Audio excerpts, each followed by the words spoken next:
Hello everyone. So good morning. So everyone know that Andhra Pradesh budget అనేది మనకి నిన్న November 11th 2024 రోజు Andhra Pradesh finance minister Payyavula Keshav గారు మనకి అసెంబ్లీలో ప్రవేశపెట్టడం జరిగింది. మీరు అందరూ కూడా వినే ఉంటారు, చూసే ఉంటారు.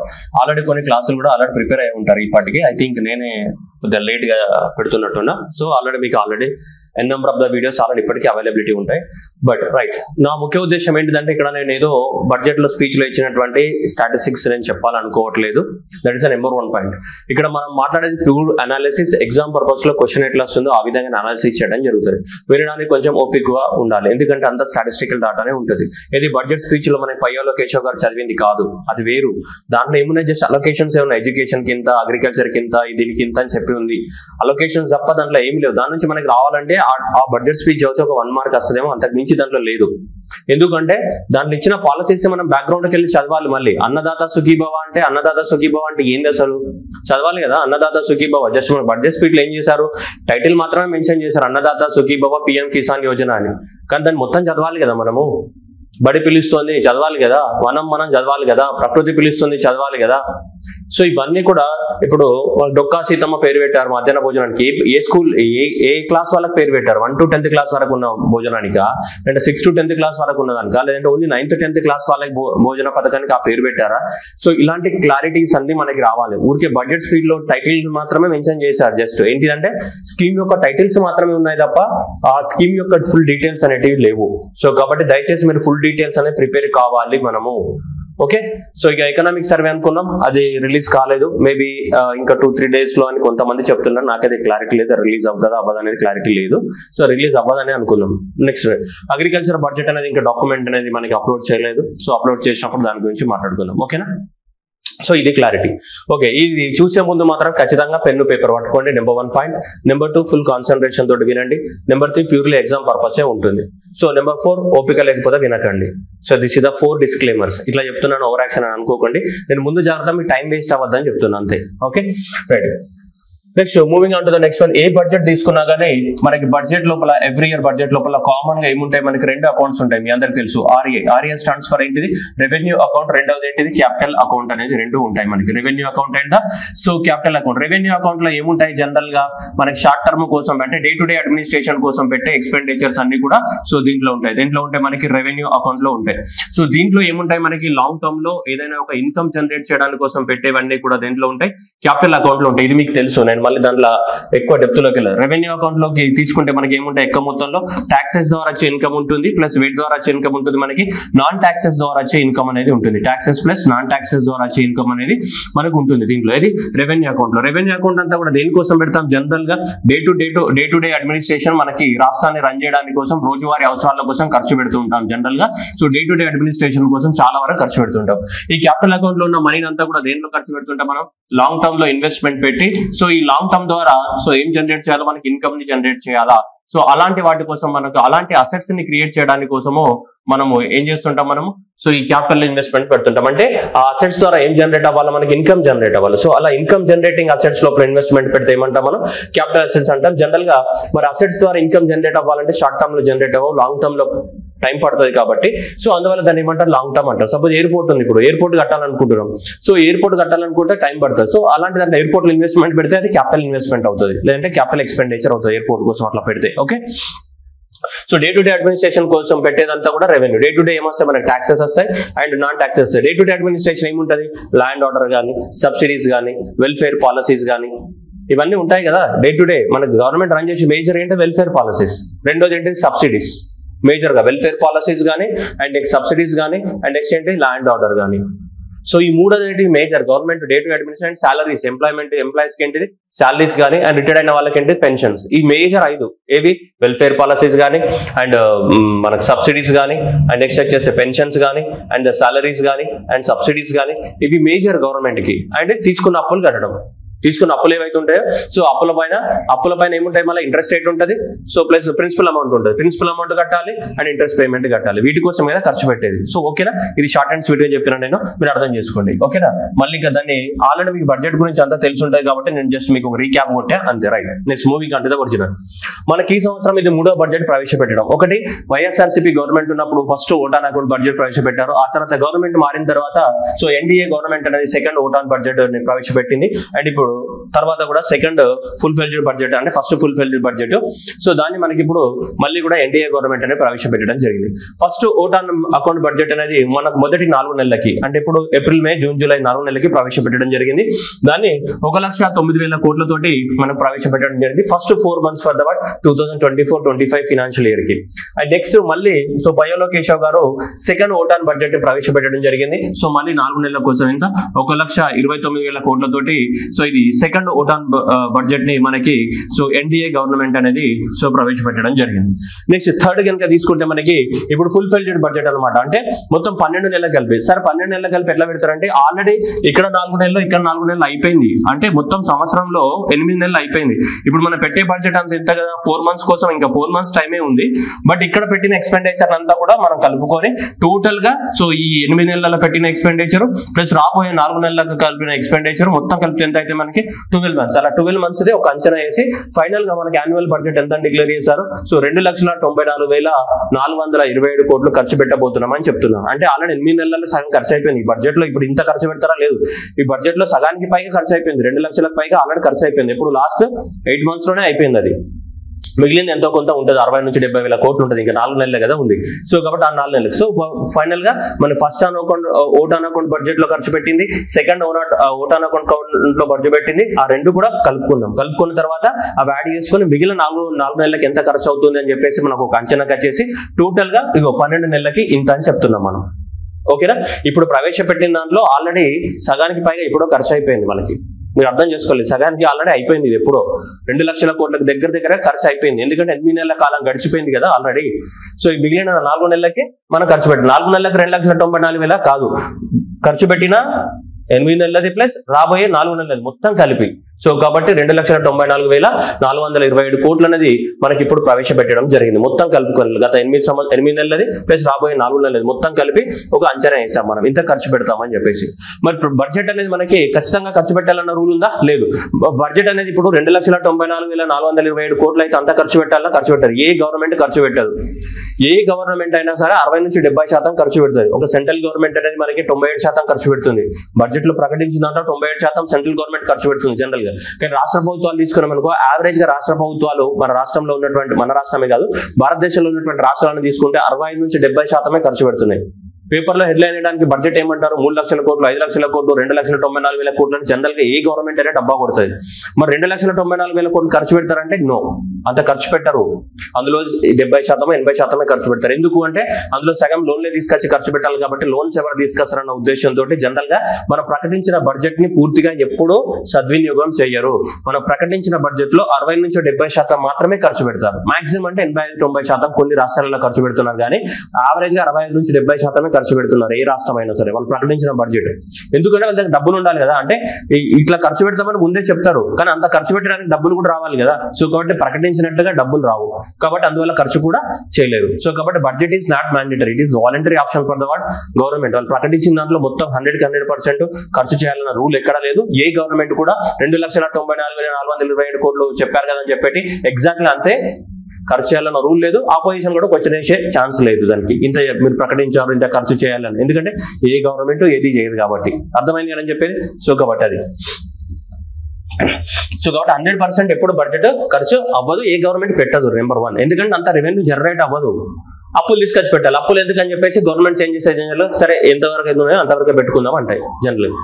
ఓకే. సో ఇప్పుడు 2,94,427 కోట్లతో బడ్జెట్ ని ప్రవేశపెట్టాం. దీంట్లో రెవెన్యూ ఎక్స్పెండిచర్ అంటే ఏంటిది? వెల్ఫేర్ పాలసీస్ కానీ, సబ్సిడీస్ కానీ, సాలరీస్ కానీ, పెన్షన్స్ కానీ, ల్యాండ్ ఆర్డర్ కానీ, అడ్మినిస్ట్రేటివ్ మెయింటెనెన్స్ కానీ ఇవన్నీ కూడా డే టు డే అడ్మినిస్ట్రేషన్ అనమాట. గవర్నమెంట్ వీటి నుంచి తప్పించుకోలేదు, ఖచ్చితంగా వాటి కోసం ఖర్చు పెట్టి తీరాల్సిందే. Government have no chance to escape అవడానికి ఛాన్సే లేదు. సో అలాంటి వాటి కోసం ఎంత పెడుతుంది? 2,35,916 కోట్లను అనేది జస్ట్ మనము రెవెన్యూ ఎక్స్పెండిచర్ కోసం గవర్నమెంట్ అనేది ప్లాన్ చేయడం జరిగింది, including past 8 months and upcoming 4 months.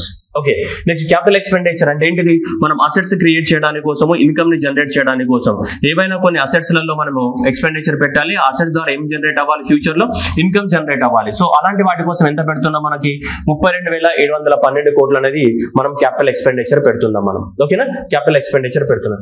Revenue deficit and physical deficit అంటే నెక్స్ట్ వస్తుంది మనకు క్లారిటీగా మీకు వస్తుంది. అంటే మనకు 2,00,000 కోట్ల ఇన్కమ్ ఏ ఉంది, 2,01,000 కోట్ల ఇన్కమ్ ఏ ఉంది, కానీ మనం ఖర్చు పెట్టేది 2,35,000 కోట్ల ఇన్కమ్ ఉంది. సో దాని గురించి నెక్స్ట్ మాట్లాడదాం. ఫస్ట్ అయితే మీరు ఇది జస్ట్ ఇక్కడ గుర్తుపెట్టుకోవడం ట్రై చేయండి.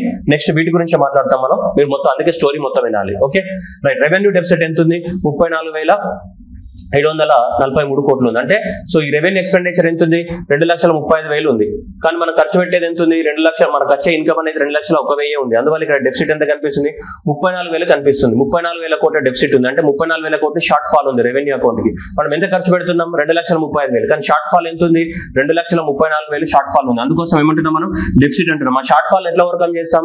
లోన్స్ ద్వారా, వెట్ ద్వారా ఓవర్కమ్ చేస్తున్నాం మనం. సో కాబట్టి రెవెన్యూ షార్ట్ ఫాల్ ఎంత ఉంది? 34,743 కోట్లు ఉంది. సో దాన్ని మన జిఎస్డిపిలో, ఆంధ్రప్రదేశ్ యొక్క జిఎస్డిపిలో చెప్తే ఎంత? 2.12% అనేది చెప్పొచ్చు. ఇది తెలుగు మీడియం డాక్యుమెంట్ లో రాంగ్ పడింది, ఇంగ్లీష్ మీడియం డాక్యుమెంట్ లో కరెక్ట్ గా ఉంది. తెలుగు మీడియం దాంట్లో రివర్స్ పడింది.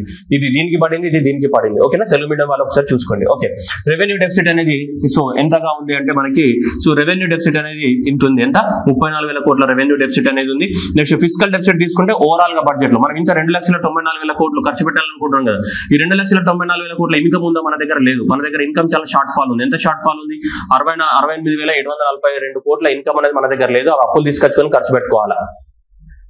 ఓకే, సో అందువల్ల మనకి ఫిజికల్ డెఫిసిట్ ఉంటుంది. సో 4.19 మన జిఎస్డిపితో, ఆంధ్రప్రదేశ్ జిఎస్డిపిలో 4.1% అనేది మనకి ఫిజికల్ డెఫిసిట్ అనేది ఉంది. సో 68,000 కోట్లు అబ్సల్యూట్ నెంబర్స్ లో చెప్పాలంటే, in terms of percentage of the GSDP చెప్పాలంటే 1.49, అబ్సల్యూట్ నెంబర్స్ లో అయితే 68,000 కోట్లు.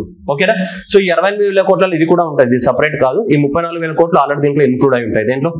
దీంట్లో ఫిజికల్ డెఫిసిట్ లో ఆల్రెడీ ఇంక్లూడ్ అయింది. ఇది జస్ట్ రెవెన్యూ, ఇది ఫిజికల్ అంటే మొత్తం కలిపి టోటల్. ఇక్కడ ఫిజికల్ డెఫిసిట్ అంటే జనరల్ ఎట్లా చేస్తాం మనం? Total expenditure minus total income కదమ్మా. Total expenditure minus total income కదా. మనకు వచ్చే ఇన్కమ్ మనం పెట్టే ఎక్స్పెండిచర్ ఇది. సో కాబట్టి ఎంత గ్యాప్ ఉంది దీనికి? మనకి 68,000 కోట్ల గ్యాప్ ఉంది. అంటే ఈ 68,000 కోట్లలో ఆల్రెడీ 34,000 కోట్లు ఆల్రెడీ ఇంక్లూడ్ అయ్యే ఉంటాయి ఇందులో, ఇది సపరేట్ ఏం కాదు. ఓకేనా, సో కాబట్టి అదనమాట 68,742. ఇది ఎగ్జామినేషన్ లో ఈ పాయింట్స్ ఇంపార్టెంట్ మనకి. ఓకే, డైరెక్ట్ గా క్వశ్చన్స్ అడిగిన ఆశ్చర్యపోవాల్సిన అక్కర్లేదు. క్యాపిటల్ ఎక్స్పెండిచర్ అని ఎంత అడుగుతాడు? క్యాపిటల్ ఎక్స్పెండిచర్ ఎంత?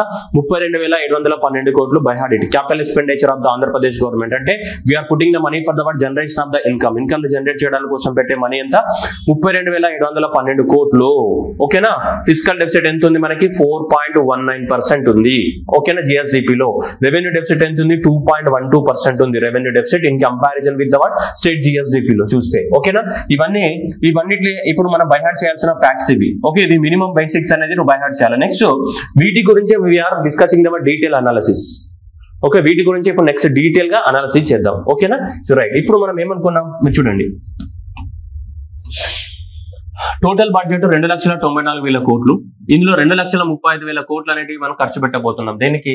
రెవెన్యూ ఎక్స్పెండిచర్ కోసం ఖర్చు పెట్టబోతున్నాం. What is mean by revenue expenditure? ఇంతకు ముందే చెప్పా కదా, సబ్సిడీస్ కోసం కానీ, వెల్ఫేర్ పాలసీస్ కోసం కానీ, లా అండ్ ఆర్డర్ మెయింటెనెన్స్ కోసం కానీ, సాలరీస్ కోసం కానీ, పెన్షన్స్ రీపేమెంట్ కోసం కానీ, ఏమైనా లోన్స్ ఉంటే ఆ లోన్స్ పైన ఇంట్రెస్ట్ పేమెంట్స్ కోసం కానీ, మనం ఏమైనా లోన్స్ తీసుకొని ఉంటే ఆ లోన్స్ పైన ఏంటిది ఇంట్రెస్ట్ పేమెంట్ చేయడానికి కోసం కానీ, అలాంటి వాటి కోసం ఖర్చు పెట్టేదే ఇదన్నమాట. ఏది?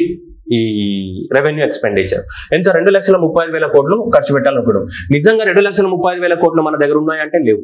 2,35,000 కోట్లు మన దగ్గర లేవు కానీ అప్పు తీసుకొచ్చి మరీ ఖర్చు పెడుతున్నాం. మరి ఎంత ఉన్నాయి మన దగ్గర?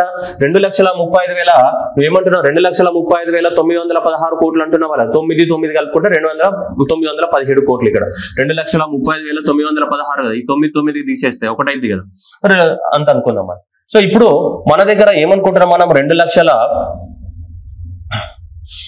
2,00,000. సో ఇక్కడ అనుకుందాం మన దగ్గర ఉన్నటువంటి రెవెన్యూ ఇన్కమ్, మనకు వచ్చినటువంటి రెవెన్యూ ఇన్కమ్ ఏదైతే ఉందో, సో ఈ రెవెన్యూ ఇన్కమ్ ఎంత ఉంది మనకి? 2,34,916. Revenue income. So revenue income ఏదైతే ఉందో సో మనకు వచ్చినటువంటి ఎంత, సో 2,34,916 సో కోట్లు. ఇది మనకు వచ్చినటువంటి ఏంటిది రెవెన్యూ మనం పెట్టాలనుకుంటున్నటువంటి ఖర్చు. అది రెవెన్యూ ఇన్కమ్ కాదు, రెవెన్యూ. సో ఖర్చు మనం పెట్టాలనుకుంటున్నటువంటి ఏంటిది ఎక్స్పెండిచర్. అది ఇదేంటిది మనకి పెట్టాలనుకుంటున్నటువంటి ఎక్స్పెండిచర్, రైట్. ఇది ఆంధ్రప్రదేశ్ గవర్నమెంట్ అనేది మనం బడ్జెట్ లో పెట్టాలనుకుంటున్నటువంటి ఎక్స్పెండిచర్. దీనికోసం పెట్టాలనుకుంటుంది, రెవెన్యూ ఎక్స్పెండిచర్ కోసం పెట్టాలనుకుంటుంది, రైట్. రెవెన్యూ ఎక్స్పెండిచర్ ఇంత పెట్టాలనుకుంటుంది Andhra Pradesh government. Okay, first point. కానీ నిజంగా అంత ఉందో మన దగ్గర? అంత లేదు, అంత ఇన్కమ్ లేదు. మనకు వచ్చిన ఇన్కమ్ ఎంత? 2,01,173 కోట్లు మాత్రమే మనకి ఇన్కమ్ వస్తుంది. మన రెవెన్యూ ఇన్కమ్ సో 2,00,000 సో మనకి 1,073 కోట్ల ఉంది మనకి. సో అది అప్రాక్సిమేట్ గా నువ్వు తీసుకుంటే మనకి 2,00,000 కోట్లే ఉంది మనకి అప్రాక్సిమేట్ గా. కానీ మనం పెట్టాలనుకుంటున్న ఖర్చు ఏంటిది? ఈ నంబర్స్ మర్చిపోండి. ఇది 2,00,000 ఇది మర్చిపోతే ఇది పక్కన పెట్టండి. జస్ట్ మీరు గుర్తుపెట్టుకోండి, రెవెన్యూ ఇన్కమ్ ఎంత? 2,00,000 కోట్లే ఉంది. కానీ మనం ఖర్చు పెట్టేది ఎంత?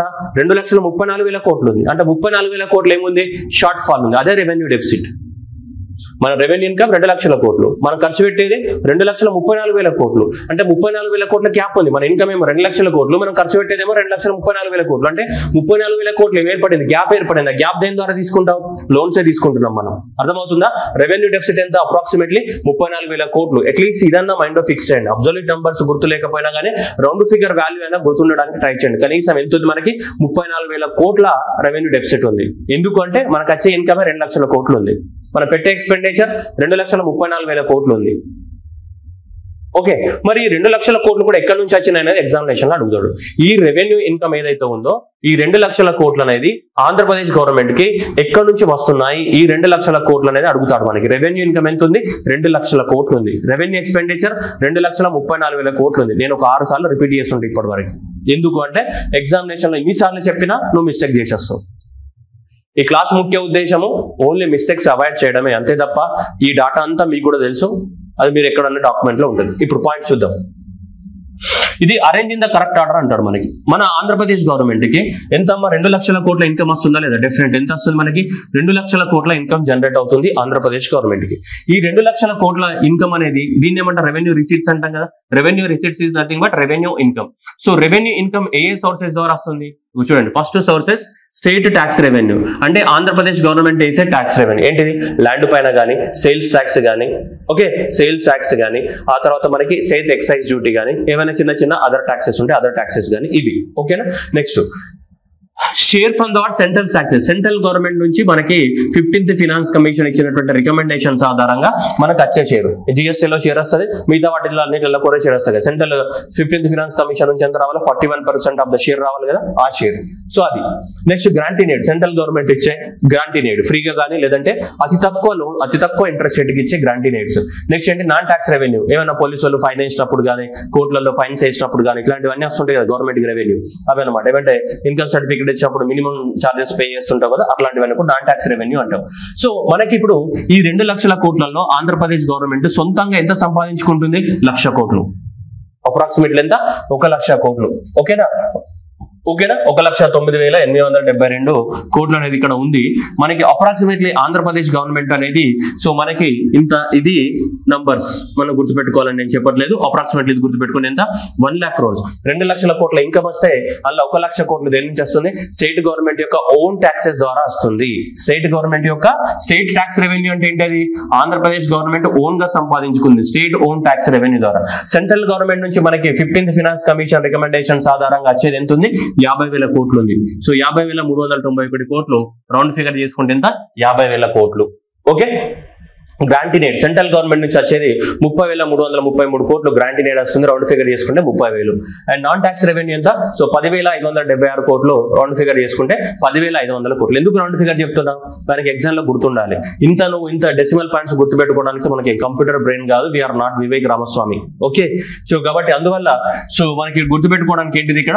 సో 50,000 కోట్లు. అండ్ నెక్స్ట్ ఇక్కడ తీసుకుంటే 30,000 కోట్లు. అండ్ ఇక్కడ తీసుకుంటే 10,500 కోట్లు. అయితే ఇది ఆర్డర్లో అడుగుతాడు మనకి.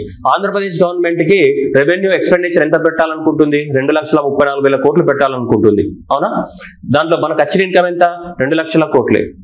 కానీ 34,000 కోట్లు ఏం చేస్తున్నాం, అప్పు తెస్తున్నాం. అప్పును పక్కన పెడదాం. అప్పును పక్కన పెడితే మిగిలిన 2 లక్షల కోట్లు ఉన్నాయి కదా, మిగిలిన 2 లక్షల కోట్లు ఎక్కడికి వెళ్ళొచ్చినాయి అంటే ఇక్కడికి వెళ్ళొచ్చినాయి. 1,00,000 కోట్లు ఎక్కడికి వెళ్ళొచ్చినాయి, రాష్ట్ర ప్రభుత్వం తన సొంతంగా ట్యాక్స్ లైస్ వసూలు చేసుకుంటుంది. 50,000 కోట్లు సెంట్రల్ గవర్నమెంట్ నుంచి షేర్ వచ్చింది. 30,333 కోట్లు అనేది గ్రాంట్ ఇన్ ఎయిడ్ కింద వచ్చినాయి. నాన్ ట్యాక్స్ రెవెన్యూస్ ద్వారా 10,500 కోట్లు వచ్చినాయి. 10,500 కోట్లు. సో కాబట్టి రాష్ట్ర ప్రభుత్వానికి వస్తున్నటువంటి ఇన్కమ్ లో కరెక్ట్ ఆర్డర్ ఏదని ఎగ్జామినేషన్ లో అరేంజ్ చేయడానికి కరెక్ట్ ఆర్డర్ అరేంజ్ చేయమంటాడు మనకి. కాబట్టి మీరు గుర్తుపెట్టుకోవాల్సింది ఏంటిది, మనకి ఎస్సీ గ్రాంట్, ఎస్సీఎన్ గ్రాంట్ గుర్తుపెట్టుకోండి. ఎస్ అంటే స్టేట్ రెవెన్యూ, సి అంటే సెంట్రల్ గవర్నమెంట్ ఇచ్చే రెవెన్యూ, డి అంటే ఏంటిది గ్రాంట్ అని. సో కాబట్టి లక్షలో 50% చేస్తే 50,000, 30% చేస్తే 30,000 అప్రాక్సిమేట్లీ మీకు గుర్తుపెట్టుకోవాలనుకుంటే. 1,00,000 కోట్లు అనుకుందాం, ఇది 1,00,000 కోట్లు, లక్షలో ఏంటిది మళ్ళీ 50%, 50,000 కోట్లు, ఆ తర్వాత మళ్ళీ 30%. సో కాబట్టి అట్లా 1,50,000, 30. సో అలా గుర్తుపెట్టుకోవడం ట్రై చేయండి. 1,00,000 కోట్లు, 50,000 కోట్లు, 30,000 కోట్లు. క్లియర్ కదా. ఇది రాష్ట్ర ప్రభుత్వానికి వచ్చే రెవెన్యూ ఇన్కమ్ లో భాగంగా. అయితే ఇప్పుడు 1,00,000 కోట్లు అనేది రాష్ట్ర ప్రభుత్వానికి వస్తున్నాయా, ఎక్కడి నుంచి వస్తున్నాయి 1,00,000 కోట్లు అంటే ఇక్కడ నుంచి వస్తున్నాయి. చూడండి, మొత్తం రెవెన్యూ రిసిప్ట్స్ లోపల మనకి 1,06,000 కోట్లు రాష్ట్ర ప్రభుత్వానికి, 50,000 కోట్లు సెంట్రల్ గవర్నమెంట్ నుంచి వస్తున్నాయి మనకి, రెండు కలిపి. చూడండి, 1,09,000 కోట్లు అనేది, సో 6,000 అన్నాను ఇంతకు ముందు, ఓకే, 9,000 కోట్లు, అప్రాక్సిమేట్ 1,00,000 కోట్లు. 1,00,000 కోట్లు స్టేట్ గవర్నమెంట్ తన రెవెన్యూ ద్వారా సంపాదించుకుంటుంది. ఇంకొక 50,000 కోట్లు ఎక్కడి నుంచి వస్తున్నాయి మనకి, share from the central government నుంచి వస్తున్నాయి. ఇవేనా share from the central government నుంచి, ఇవే కదా మనకి రాష్ట్ర ప్రభుత్వం ఓన్ గా సంపాదించుకుంది. ఇది మనకి సెంట్రల్ గవర్నమెంట్ నుంచి వస్తున్నటువంటి షేర్. రెండు కలిపి ఎంత అవుతున్నాయమ్మా, ఈ రెండు దాదాపు 1,60,000 కోట్లు. అర్థమవుతుందా? 1,60,000 కోట్ల 263 కోట్లు అనమాట. సో ఇది ఓన్లీ ట్యాక్సెస్ ద్వారా వస్తున్నటువంటి ఇన్కమ్. ఓన్లీ మన ట్యాక్సెస్ ద్వారా మన రెవెన్యూ 2,34,000 కోట్లు ఖర్చు పెట్టాలనుకుంటున్నామా, ఈ 2,34,000 కోట్లలో 80% అంటే 79.66% అంటే 1,60,000 కోట్లు. ఈ 1,60,000 కోట్లు ఎక్కడి నుంచి వచ్చాయి, ఓన్లీ ట్యాక్సెస్ ద్వారా వచ్చినాయి. ఏ ట్యాక్సెస్ ద్వారా, స్టేట్ గవర్నమెంట్ యొక్క own taxes and share from the central government, 50,000 కోట్లు. సో కాబట్టి ఇక్కడ చూడండి, మీరు ఇది ఇచ్చాడు 2 లక్షల, మనకి రెవెన్యూ ఇన్కమ్ ఎంత ఉంది కదా, 2,01,000 కోట్లు అంటే 2 లక్షల కోట్లు అనుకున్నాం కదా. ఈ 2 లక్షల కోట్లలో దాదాపు 79.66% అంటే ఎంత 1,60,000 కోట్లు. ఈ 1,60,000 కోట్లలో 1,00,000 కోట్లు state government own revenue, 50,000 central government నుంచి వచ్చిన రెవెన్యూ. క్లారిటీ ఉంది కదా. సో మనకి ఇది అడుగుతాడు ఎగ్జామినేషన్ లో, ఎంత రెవెన్యూ అకౌంట్ లో ఎంత శాతం ట్యాక్సెస్ ద్వారా వచ్చిందంటే 79.66% అనేది only in the form of the taxes. అందులో రాష్ట్ర ప్రభుత్వాన్ని ఎంత 50%, 2 లక్షల కోట్లు అంటే 50%, ఆల్మోస్ట్ 51% స్టేట్ గవర్నమెంట్ రెవెన్యూ ఉంది. అవునా కదా. మరి స్టేట్ గవర్నమెంట్ కి 1,00,000 కోట్ల రెవెన్యూ వచ్చేదని చెప్తున్నాం కదా మనం, ఇక్కడ అనుకున్నాం కదా. స్టేట్ గవర్నమెంట్ కి 1,00,000 కోట్ల రెవెన్యూ వచ్చింది, సెంట్రల్ గవర్నమెంట్ షేర్, ఇది గ్రాంట్ ఇన్ ఎయిడ్ వచ్చాయని చెప్తున్నాం. కోడ్ వచ్చేసి స్టేట్ 1,00,000 కోట్లు, సెంట్రల్ గ్రాంట్ ఇన్ ఎయిడ్ అని చెప్తున్నాం, రైట్. సో ఇప్పుడు ఈ 1,00,000 కోట్లు ఎక్కడికి వెళ్ళొచ్చాయి రాష్ట్ర ప్రభుత్వానికి అంటే ఇది పాయింట్. ఇప్పుడు ఈ 1,00,000 కోట్లు అనేటివి రాష్ట్ర ప్రభుత్వానికి ఎక్కడికి వెళ్ళొచ్చాయి, ఇది అడుగుతాడు ఎగ్జామినేషన్ లో. ఓకేనా, రాష్ట్ర ప్రభుత్వానికి ఎక్కడికి వెళ్ళొచ్చాయి మేజర్ గా అంటే ఇక్కడ స్టేట్ ఎక్సైజ్ డ్యూటీ నుంచి 25,597 కోట్లు. అండ్ నెక్స్ట్ వచ్చేసి మనకి state tax on sale and trade. So sales పైన కానీ ట్రేడ్ పైన వేసే ట్యాక్సెస్ ద్వారా 24,500 కోట్లు. అండ్ అదర్ ట్యాక్సెస్ ద్వారా 59,717 కోట్లు. ల్యాండ్ ట్యాక్స్ ద్వారా 57 కోట్లు మాత్రమే. జస్ట్ ఇది ఎంత 57 కోట్లు మాత్రమే రావడం జరిగింది. అయితే సార్ ఇది ఎట్లా ఆర్డర్లు అడుగుతారు సార్, ఇక్కడ అదర్ ట్యాక్సెస్ అన్నాడు కాబట్టి అదర్ ట్యాక్సెస్ తర్వాత వస్తుంది. హైయెస్ట్ అనేది అదర్ ట్యాక్సెస్ ద్వారానే వస్తుంది, కానీ అది స్పెసిఫిక్ ట్యాక్స్ కాదు. అన్నిట్లను కలిపితే అదర్ ట్యాక్సెస్ అయితే మనకి పైసా టెస్ట్ అప్పుడు ఏం చేస్తాం, ఫస్ట్ ఇండివిజువల్ గా ఉన్నాయో రాస్తాం కదా, ఇండివిజువల్ ఉండి రాసి లాస్ట్ కి అదర్స్ అని రాస్తాం మనం. సో ఇక్కడ కూడా అంతే. సో ఫస్ట్ వచ్చి కాబట్టి మనకి స్టేట్ ఎక్సైజ్ ద్వారా హైయెస్ట్ రెవెన్యూ వస్తుంది. ఎంత 25,000 కోట్లు అనేది మనకి రెవెన్యూ రావడం జరిగింది. సో 24,000 కోట్లు అనేది మనకి tax and sale and trade ద్వారా, అదర్ ట్యాక్సెస్ ద్వారా 59,000 కోట్లు, ల్యాండ్ ట్యాక్స్ ద్వారా 57 కోట్లు మాత్రమే వచ్చింది. టోటల్ గా ఇవన్నీ కలిపితే రాష్ట్ర ప్రభుత్వానికి వచ్చిన ఆదాయం ఎంత 1,09,000 కోట్లు ప్లస్ సెంట్రల్ గవర్నమెంట్ నుంచి వచ్చేది 50,391 రెండు కలిపితే 1,60,263 కోట్లు, which is equal to the 80% of the total tax revenue in the revenue account. 80% అనేది ట్యాక్స్ల ద్వారా వచ్చిన డబ్బునే ఖర్చు పెట్టబోతున్నాం మనం రెవెన్యూ అకౌంట్ లోపల. రెవెన్యూ ఎక్స్పెండిచర్ ఎంత 2,34,000 కోట్లు. దాంట్లో 2,00,000 కోట్లు అనేది ఎక్కడి నుంచి వస్తుంది మనకి రెవెన్యూ ఇన్కమ్ వచ్చింది. ఆ 2,00,000 కోట్లలో 1,60,000 కోట్లు ఎక్కడి నుంచి వచ్చింది, ఓన్లీ ట్యాక్సెస్ నుంచి వచ్చింది. మిగతాదంతా ఎక్కడి నుంచి వచ్చింది అంటే నాన్ ట్యాక్సెస్ నుంచి వచ్చింది అండ్ గ్రాంట్ ఇన్ ఎయిడ్స్ నుంచి వచ్చింది. ఇదే కదా మనకి, ఇదే కదా. సో ఇక్కడ కనిపిస్తుంది కదా మీకు ఇది. ఇప్పుడు తీసుకుంటే ఈ రెండే మనకి ఎంత, మనకి 80%, 79.66% అంటే అప్రాక్సిమేట్లీ ఈక్వల్స్ 80%. 80% రెవెన్యూ మనకి దీని ద్వారానే వస్తుంది. చూడండి, ఈ 2 లక్షల కోట్లలో మనకి 80% రెవెన్యూ ఈ రెండిట్ల ద్వారానే వచ్చింది. ఇది స్టేట్ గవర్నమెంట్ ట్యాక్సెస్ ద్వారా and share of the central taxes ద్వారా మాత్రమే వచ్చింది. మనకి 1,00,000 కోట్లు, 50,000 కోట్లు, 1,50,000 కోట్లు. కరెక్ట్ గా చెప్పాలనుకుంటే ఇంకా మనకి ఇంకా 1,60,000 కోట్లు అనుకోవచ్చు. ఎందుకంటే 9,000 ఇక్కడ 391 ఇవన్నీ యాడ్ చేస్తే 1,60,000 కోట్లు, 1,60,263 కోట్లు. ఓకే, కరెక్ట్ గా చెప్పాలంటే మనకి ఓకే ఈ 80%. క్లారిటీ ఉంది కదా? ఇంత క్లారిటీగా చెప్పిన తర్వాత కూడా మనం చదవకపోతే, మనం వినకపోతే, మనకు ఓపిక లేకపోతే మనం గ్రూప్ 2 ఎగ్జామ్ రాసుకోవడం వేస్ట్ గా. ఓకే, ఇది ఓకేనా? సో ఇది ఒరిజినల్ డాక్యుమెంట్. మీకు డౌట్ వస్తుంది కదా, డౌట్ వస్తుంది అని చెప్పేసి ఒరిజినల్ డాక్యుమెంట్స్ పెట్టడం జరిగింది. ఎందుకంటే కొంతమంది ఉంటారు కదా, వాళ్ళ పని అదనమాట. మనం ఏం చెప్పినా వాళ్ళకి నచ్చదు, మనం ఏం చెప్పినా నచ్చదు. వాళ్ళు ఏదో ఒక 10% ఆఫ్ ద పీపుల్ ఉంటారు, వాళ్ళు ఎప్పుడు డిసాటిస్ఫాక్షన్. నేనే కాదు, ప్రపంచంలో ఎవడేం చెప్పినా వాళ్ళకి నచ్చదు. వాళ్ళ కోసం ఇది అనమాట ఇది. సో ఎందుకంటే వాళ్ళకి ఏం చెప్పినా నచ్చదు. సో అందువల్ల ఇక్కడ మీరు చూసుకోండి కావాలంటే. సో ఇది ఇక్కడ ఉంది, ఇది ఇక్కడ ఉంది, 2 లక్షలు క్లియర్ గా ఉంది మనకి. Tax on revenue, grant in aid. So total గా సో ఇక్కడ వరకు మీరు చూసుకోవచ్చు మనకి. సో రెవెన్యూ రిసీట్స్ ఎంత వస్తున్నాయి మనకి? 1,00,000. సో సారీ 2 లక్షల మనకి ఒక share on the central taxes, tax revenue, non tax revenue, grant in aid. ఇవే కదా 4. సో ఇక్కడ చూడండి ఒకసారి చార్టింగ్ మళ్ళీ చేసుకోండి. ఓకేనా? సో ఫస్ట్ అయితే ఇక్కడ చూడండి. ఓకే, క్లారిటీ ఉంది కదా? సో ఇది first of all first thing. Next, ఇంత వచ్చింది. మరి ఇంత వచ్చింది దాన్ని దేనికోసం ఖర్చు పెడుతున్నాం? రెవెన్యూ ఎక్స్పెండిచర్ ఏమన్నా మనం 2,34,000 కోట్ల రెవెన్యూ వస్తుందని చెప్తున్నాం మనం. ఓకేనా? దేనికోసం ఖర్చు పెడుతున్నాం? మనం అనుకున్నాం కదమ్మా 2,34,000 కోట్లకు పైగా మనకు రౌండ్ ఫిగర్ వాల్యూ తీసుకుంటే 2 లక్షల ఇది. మరి ఇంత ఖర్చు ఎక్కడ పెడుతున్నాం మనం అనేది చూద్దాం. మనం ఇంత ఖర్చు ఎక్కడ పెడుతున్నాము, ఇంత ఖర్చు అనేది ఎక్కడ పెడుతున్నాము? 2 లక్షల చూస్తే మనకి సో చూడొచ్చు ఇక్కడ. నేను ఇందాక చాలా సార్లు 2,34,000 ఎందుకన్నా రౌండ్ ఫిగర్ వాల్యూస్ చేయడం జరిగింది. మనకి ఇక్కడ 2,35,000. సో రెవెన్యూ ఎక్స్పెండిచర్ ఇది. ఓకేనా? So revenue expenditure 2,35,000. బట్ నేను రౌండ్ ఫిగర్ కన్సిడరేషన్ లో అవి తీసుకొని 2,34,000 అన్నా చాలా సార్లు. బట్ ఎనీవే 2,35,000 మీరు కరెక్ట్ గా చెప్పాలి. సరే, అది పక్కన పెట్టేస్తే ఎక్కడ పోయింది? ఈ 2,35,000 కోట్లని సో మనకు రెవెన్యూ డెఫిసిట్ ఎంత? మనకి రెవెన్యూ డెఫిసిట్ 34,000 కోట్లు. ఓకే, సో మొత్తము ఈ 2,35,000 అండ్ 916 కోట్లు ఉంది. రైట్? సో 2,35,916 కోట్లు అనేది రెవెన్యూ ఎక్స్పెండిచర్ పెడుతున్నాం. నేను చాలా సార్లు 2,34,000 కోట్లు అన్నా ఇందాక. సో అది 34,000 కోట్లు అన్నా అది పెద్ద విషయం కాదు. బట్ జనరల్ గా మీరు గుర్తుపెట్టుకోండి, ఎందుకంటే మళ్ళీ దాన్ని కూడా తప్పు పట్టి ఏదో చెప్పిండంటారు సార్ వాళ్ళు. అందువనే మీరు ఇక్కడ ఏది ఉందో అదే గుర్తుపెట్టుకోండి. 2,35,916 కోట్లు ఇదే ఫైనల్. ఓకేనా? అంతకుముందు ఏమన్నా మర్చిపోండి. నేను 2,34,000 అన్నా 35,000 అన్నా నాకు తెలియదు. ఎందుకంటే నేను ఫ్లోలో చెప్పేటప్పుడు కొన్నిసార్లు బ్రెయిన్ అనేది సబ్ కాన్షియస్ మెమరీ పోతూనే ఉంటది. అది అంటే మనం తప్పు చెప్పామని తెలియదు, అది వెళ్ళిపోతూనే ఉంటుంది బ్రెయిన్. Okay right. సో 2,35,916 కోట్లు. ఓకే, దాన్ని పక్కన పెట్టేస్తే సరే, ఇప్పుడు మనం అనుకున్నట్టు మనకు వచ్చింది ఎంతమ్మా? 2 లక్షల కోట్లే కదా మనకు వచ్చింది. అప్రాక్సిమేట్లీ ఇన్కమ్ ఎంత? 2 లక్షల కోట్లు. ఓకే, 2,01,000 ఎంత సంథింగ్ ఉంది. ఓకే, రౌండ్ ఫిగర్ తీసుకుంటే మనకి ఎంత? 2 లక్షల కోట్లు అంటే 2,09,000 సంథింగ్ ఉంది. ఓకే, 2 లక్షల కోట్లే అనుకో రౌండ్ ఫిగర్. సో ఈ 2 లక్షల కోట్లలో మనం అప్పు తీసుకొచ్చి మరి ఖర్చు పెడుతున్నాం. ఎంత? 2,35,000 కోట్లు ఖర్చు పెడుతున్నాం. ఇంత అప్పు కలుపుకొని మళ్ళీ. అయితే ఇప్పుడు మీరు చూడండి, ఒక నిమిషం ఆగండి, మళ్ళీ మీకు డౌట్ వస్తుంది, అనవసరంగా కన్ఫ్యూజ్ అయ్యారు. ఇక్కడ చూడండి, మొత్తం 2,01,000 ఇదంతా మొత్తం మన రెవెన్యూ ఇన్కమ్ ఎంత? ఇగో 2 లక్షల, ఇదే కదా 2 లక్షల కోట్లు. కానీ మనం ఖర్చు పెట్టేది ఎంత ఉంది? మనం ఖర్చు పెట్టేదేమో 2,35,000 కోట్లు ఉంది. మనకు వచ్చే ఇన్కమ్ ఎంత ఉంది? 2 లక్షల కోట్లే ఉంది అప్రాక్సిమేట్ అటు ఇటుగా.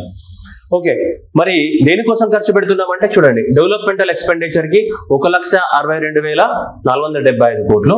అండ్ నెక్స్ట్ చూడండి, అప్పులు కట్టడానికి కోసము డెట్ సర్వీస్ ఏవైతే మనం అప్పులు తీసుకున్నామో సో అప్పులు కట్టడానికి కోసం ఖర్చు పెడుతున్నాము. ఏవైతే సో అప్పులు తీసుకున్నామో సో అప్పుల ఏ అప్పారావు అంటే ఏ అప్పారావే, ఏ అంటే అప్పుల అప్పారావు. సో కాబట్టి అప్పుల అప్పారావు కోసం ఎంత కడుతున్నాం మనం? 29,29,5 29,295. ఈజీ ఉంది కదా నంబర్, గుర్తుపెట్టుకోండి. డెట్ సర్వీస్ అంటే అప్పు కట్టడానికి కోసం ఎంత కేటాయిస్తున్నాం? 29,295 29,295. So det service. Next administrative services కి 14,000 కోట్లు అంటే సాలరీస్, పెన్షన్స్, ఈ కథా కార్ఖాన ఉంటాయి కదా వాటి కోసం.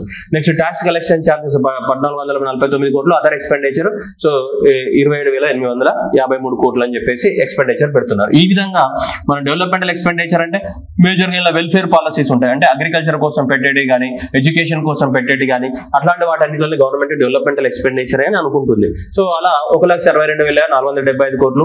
సో వెల్ఫేర్ పాలసీస్ కోసం పెట్టే వాటన్నిటిని కూడా డెవలప్మెంటల్ ఎక్స్పెండిచర్ అనుకుంటున్నాయి గవర్నమెంట్ అని.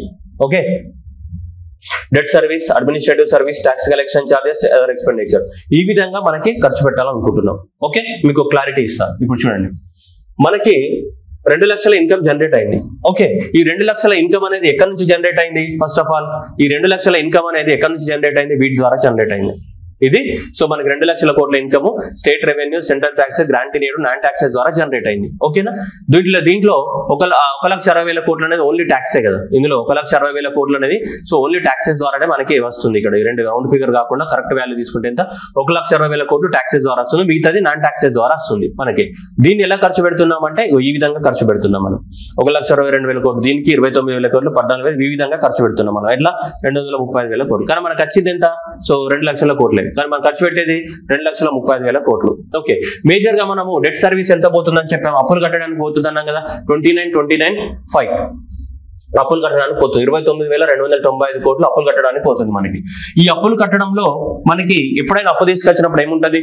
ప్రిన్సిపల్ అమౌంట్ ఉంటుంది, ఇంట్రెస్ట్ పేమెంట్ ఉంటుంది. ఎస్, ప్రిన్సిపల్ అమౌంట్ ఉంటుంది, ఇంట్రెస్ట్ పేమెంట్. కానీ ప్రిన్సిపల్ అమౌంట్ ఎవ్రీ ఇయర్ కడతావా? కట్టవు. ప్రిన్సిపల్ అమౌంట్ అనేది ఎప్పుడు లాస్ట్ నీకు అప్పు తీర్చే టైంలో ప్రిన్సిపల్ అమౌంట్ కడతావు. కానీ జనరల్ గా ఎవ్రీ ఇయర్ ఏం కడుతుంటాం మనం? ఇంట్రెస్ట్ పేమెంట్స్ కడుతుంటాం. కొన్నిసార్లు మంత్లీ కడుతుంటాం, కొన్నిసార్లు 3 months కి 6 months కి, డిపెండ్స్ అపాన్ ద లోన్. కానీ మనం ఎవ్రీ ఇయర్ ఏం కడుతుంటాం? మనం ఇంట్రెస్ట్ రేట్ కడుతున్నాం. మనం 29,5 ఏదైతే అనుకున్నామో, 29,295 కోట్లు ఏదైతే అనుకున్నామో, ఈ 29,295 కోట్లలో సో 29,295 కోట్లలో ఏదైతే ఉందో, సో దీంట్లో మనకి ఈ 29,295 కోట్లలో ఇంట్రెస్ట్ పేమెంట్స్ ఎంత కట్టాలి అంటే, ఇంట్రెస్ట్ పేమెంట్స్ ఉన్నాయి కదా, ఇవి 28,754 కోట్లు అనేది జస్ట్ ఇంట్రెస్ట్ కట్టడానికే పోతుంది. మరి రిమైనింగ్ ఎటు పోతుంది అంటే, సో రిమైనింగ్ అంతా కూడా మేబీ ప్రిన్సిపల్ అమౌంట్ కట్టడానికి వెళ్ళడానికి అవకాశం ఉంది.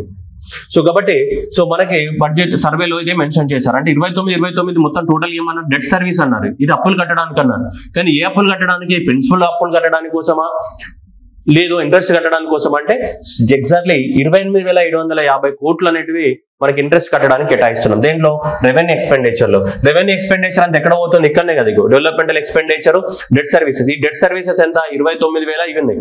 దీంట్లో 28,000 కోట్లు అనేది దేనికి పోతున్నాయి? మనకి జస్ట్ ఇంట్రెస్ట్ పేమెంట్ చేయడానికే పోతున్నాయి. అంటే అంతకుముందు తీసుకొచ్చిన లోన్స్ ఏవైతున్నాయో ఆ లోన్స్ పైన అప్పులు కట్టడానికే 28,750 కోట్లు పోతున్నాయి మనకి. దీంట్లో 28,754 కోట్లు అనేది జస్ట్ దేనికోసం పోతున్నాయి? మనం ఇంతకుముందు ఏవైతే అప్పులు తీసుకొచ్చామో ఆ అప్పులు కట్టడానికే పోతున్నాయి.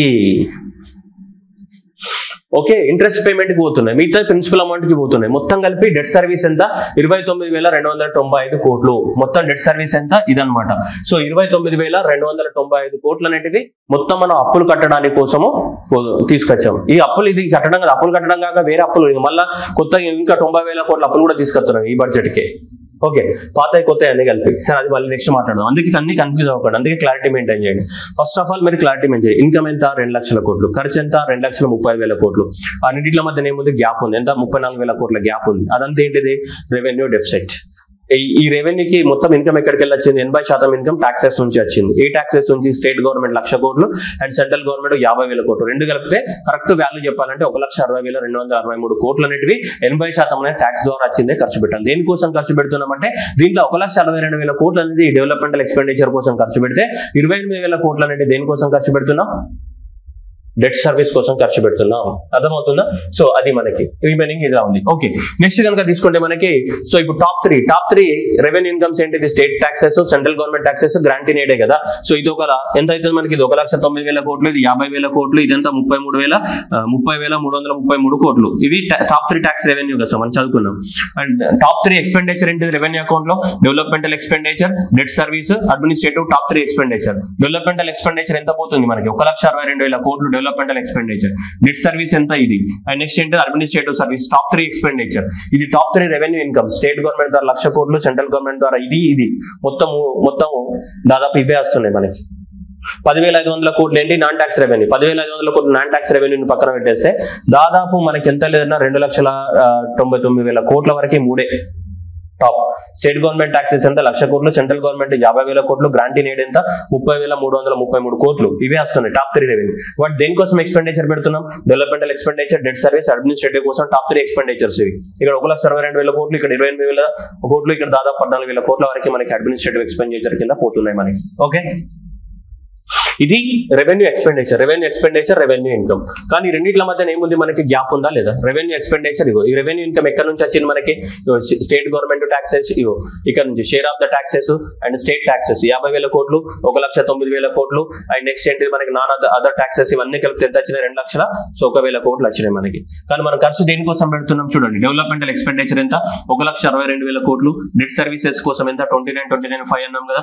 అడ్మినిస్ట్రేటివ్ అనేది ఇంత, tax collection charges and other expenditure మొత్తం కలిపితే ఎంత? 2,35,000. మనకు వచ్చిన ఇన్కమ్ ఎంత? 2,01,000. వచ్చింది ఎంత? 2,35,000. కానీ గ్యాప్ ఎంత ఉంది? 34,000 కోట్ల గ్యాప్ ఉంది. ఈ 34,000 కోట్ల గ్యాప్ అనేది ఏంటిది? Revenue deficit. ఈ 34,000 మన బడ్జెట్, మన దాంట్లో చెప్పాలి అంటే ఎంత? So 2.21% of the what GSDP. చూడొచ్చు ఇక్కడ, చూడండి రెవెన్యూ అకౌంట్. అప్పుడు చూడండి ఇంత గ్యాప్ ఉంది, దాదాపు 43,000 కోట్ల గ్యాప్ ఉంది. ఇక్కడ తీసుకున్నా కానీ అంతే కనిపిస్తుంది దాదాపు. సో ఇక్కడ తీసుకున్నా కానీ ఎంత మనకి?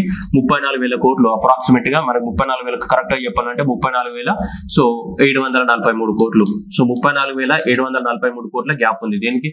రెవెన్యూ ఇన్కానికి, రెవెన్యూ ఎక్స్పెండిచర్ కి. ఓకే, 34,000 కోట్ల గ్యాప్ ఉంది. దీన్నే మనం ఏమంటాం? రెవెన్యూ డెఫిసిట్ అంటాం. దీన్ని మన జిఎస్డిపి లో పర్సెంటేజ్ వైజ్ చెప్పాలంటే 2.12% ఆఫ్ ద జిఎస్డిపి. మన జిఎస్డిపి లో ఎంత? 2.12% of the GSDP. This is 2.12% of the GSDP, right? మనకి చూడొచ్చు. సో రెవెన్యూ ఎక్స్పెండిచర్ ఎంత మనకి? 2,35,900 కోట్లు. అండ్ రెవెన్యూ ఇన్కమ్ ఎంత వచ్చింది? 2,00,000 కోట్లు. గ్యాప్ ఎంత? 34,734 కోట్లు. ఇది 2,35,000 కోట్లు. ఇక్కడ తీసుకుంటే 2,01,000 కోట్లు. ఓకేనా? సో మొత్తం ఎంత? 34,743 కోట్లు, which is equal to 2.12% of the GSDP. మన జిఎస్డిపిలో చెప్పాలనుకుంటే ఇది అనమాట మనకి. ఓకే, అంటే ఇలా 34,000 కోట్లు జస్ట్ మనం ఏం చేస్తున్నాం? మనం అప్పు తీసుకొచ్చే ఖర్చు పెడుతున్నాం. మనకు వచ్చిన రెవెన్యూ ఎంత? 2,00,000 కోట్లు. అంత 1,00,000 కోట్ల 1,09,000 కోట్లు అనేది స్టేట్ రెవెన్యూ, 50,000 కోట్లు అనేది సెంట్రల్ గవర్నమెంట్ ఇచ్చేది, 30,333 కోట్లు అనేది grant in aid, 10,500 non tax revenue. Total కలిపితే మనకి ఇంత 2,00,000 కోట్లు. పెట్టే ఖర్చులు 1,62,000 కోట్లు. దేనికోసం పెడుతున్నాం మనం? డెవలప్మెంటల్ ఎక్స్పెండిచర్ కోసం పెడుతున్నాం. రెండోది ఏంటి? డెట్ సర్వీస్ 29,295 కోట్లు, 29,5 డెట్ సర్వీస్ కోసం పెడుతున్నాం. దాంట్లో 28,754 కోట్లు అనేటివి దేనికోసం? ఓన్లీ ఇంట్రెస్ట్ పేమెంట్ కోసం పెడుతున్నాం. రిమైనింగ్ అనేది ప్రిన్సిపల్ అమౌంట్ కట్టడానికి కోసం పెడుతున్నాం.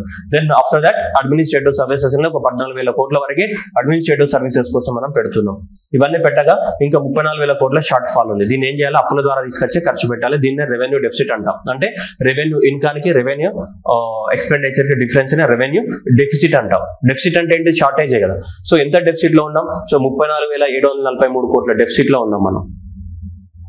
క్లారిటీ ఉందా? ఇది రెవెన్యూ ఎక్స్పెండిచర్, రెవెన్యూ అకౌంట్ కి సంబంధించిన ముచ్చట్లు ఇవి. ఓకే, నీకు ఇంకా క్లారిటీ లేకపోతే దట్ సో కాల్డ్ ఇంటెలిజెన్స్ ఉంటారు కదా కొంతమంది, వాళ్ళ కోసం ఇది. ఓకే, సో ఇదనమాట. సో 2,01,000, ఇవి 1,73,000. సో ఇదంతా కూడా టోటల్ ఇక్కడ ఉంది, మీరు చూసుకోవచ్చు. ఇక్కడ షార్ట్ ఫాల్ ఎంత పడ్డది అనేది మనకి, ఈ సంవత్సరం షార్ట్ ఫాల్ ఎంత పడ్డది అనేది ఇక్కడ తీసుకుంటే ఇక 34,000. లాస్ట్ ఇయర్ ఎంత? 38,262, అంతకుముందు 43,000 కోట్లు. సో అది గ్రాడ్యువల్ గా షార్ట్ ఫాలే ఉంది. వరుసగా 3 సంవత్సరాలలో షార్ట్ ఫాల్ ఉంది. తగ్గింది అనుకోండి కొంచెం, 43,000 కోట్లు, 38,000 కోట్లు. ఇక్కడైతే 34. రెవెన్యూ డెఫిసిట్ అనేది ఏమైతే కొద్దిగా తగ్గుతూ వచ్చింది. రెవెన్యూ డెఫిసిట్ అనేది తగ్గుతుంది మనకి లాజికల్ గా చూస్తే. అంటే మరీ టెక్నికల్ గా చూస్తే మనం వేరే రకంగా మాట్లాడచ్చు, కానీ purely relying on the statistical data అయితే సో మనకి తగ్గిద్దని చెప్పవచ్చు. 43,000 కోట్లు, 38,000 కోట్లు, 34,000 కోట్లు. Okay, right. ఇప్పుడు నెక్స్ట్ క్యాపిటల్ అకౌంట్ కద్దాం. What is mean by capital account? So capital income and capital expenditure. దేనికోసం? లాంగ్ టర్మ్ అకౌంట్ల కోసం పెట్టేదాన్ని మనం capital income and capital expenditure అని చెప్తుంటాం. మనము ఇది డైరెక్ట్ స్ట్రేట్ ఫార్వర్డ్ క్వశ్చన్ అడగవచ్చు మనకి. అంటే మన క్యాపిటల్ ఎక్స్పెండిచర్ ఎంత అనుకుంటున్నాం? ఆంధ్రప్రదేశ్ గవర్నమెంట్ అనేది క్యాపిటల్ ఎక్స్పెండిచర్ ఎంత పెట్టాలనుకుంటుంది? సో మనకు క్యాపిటల్ ఎక్స్పెండిచర్ ఎంత పెట్టాలనుకుంటుంది అంటే 32,712 కోట్ల క్యాపిటల్ ఎక్స్పెండిచర్ పెట్టాలనుకుంటుంది. రైట్, ఇంత ఎక్స్పెండిచర్ పెట్టాలని డిసైడ్ చేసాం. మరి నిజంగా క్యాపిటల్ ఇన్కమ్ అంతుందా అంటే లేదు. ఎంత క్యాపిటల్ ఇన్కమ్? 93,253 కోట్ల క్యాపిటల్ రిసీట్స్ అంటే క్యాపిటల్ ఇన్కమ్ ఇంత ఉందని గవర్నమెంట్ అనాలిసిస్ చేస్తుంది. ఇక్కడనే మనం మిస్టేక్ చేస్తాం ఎగ్జామినేషన్ లో, కొంచెం కేర్ఫుల్ గా వినాలమ్మా.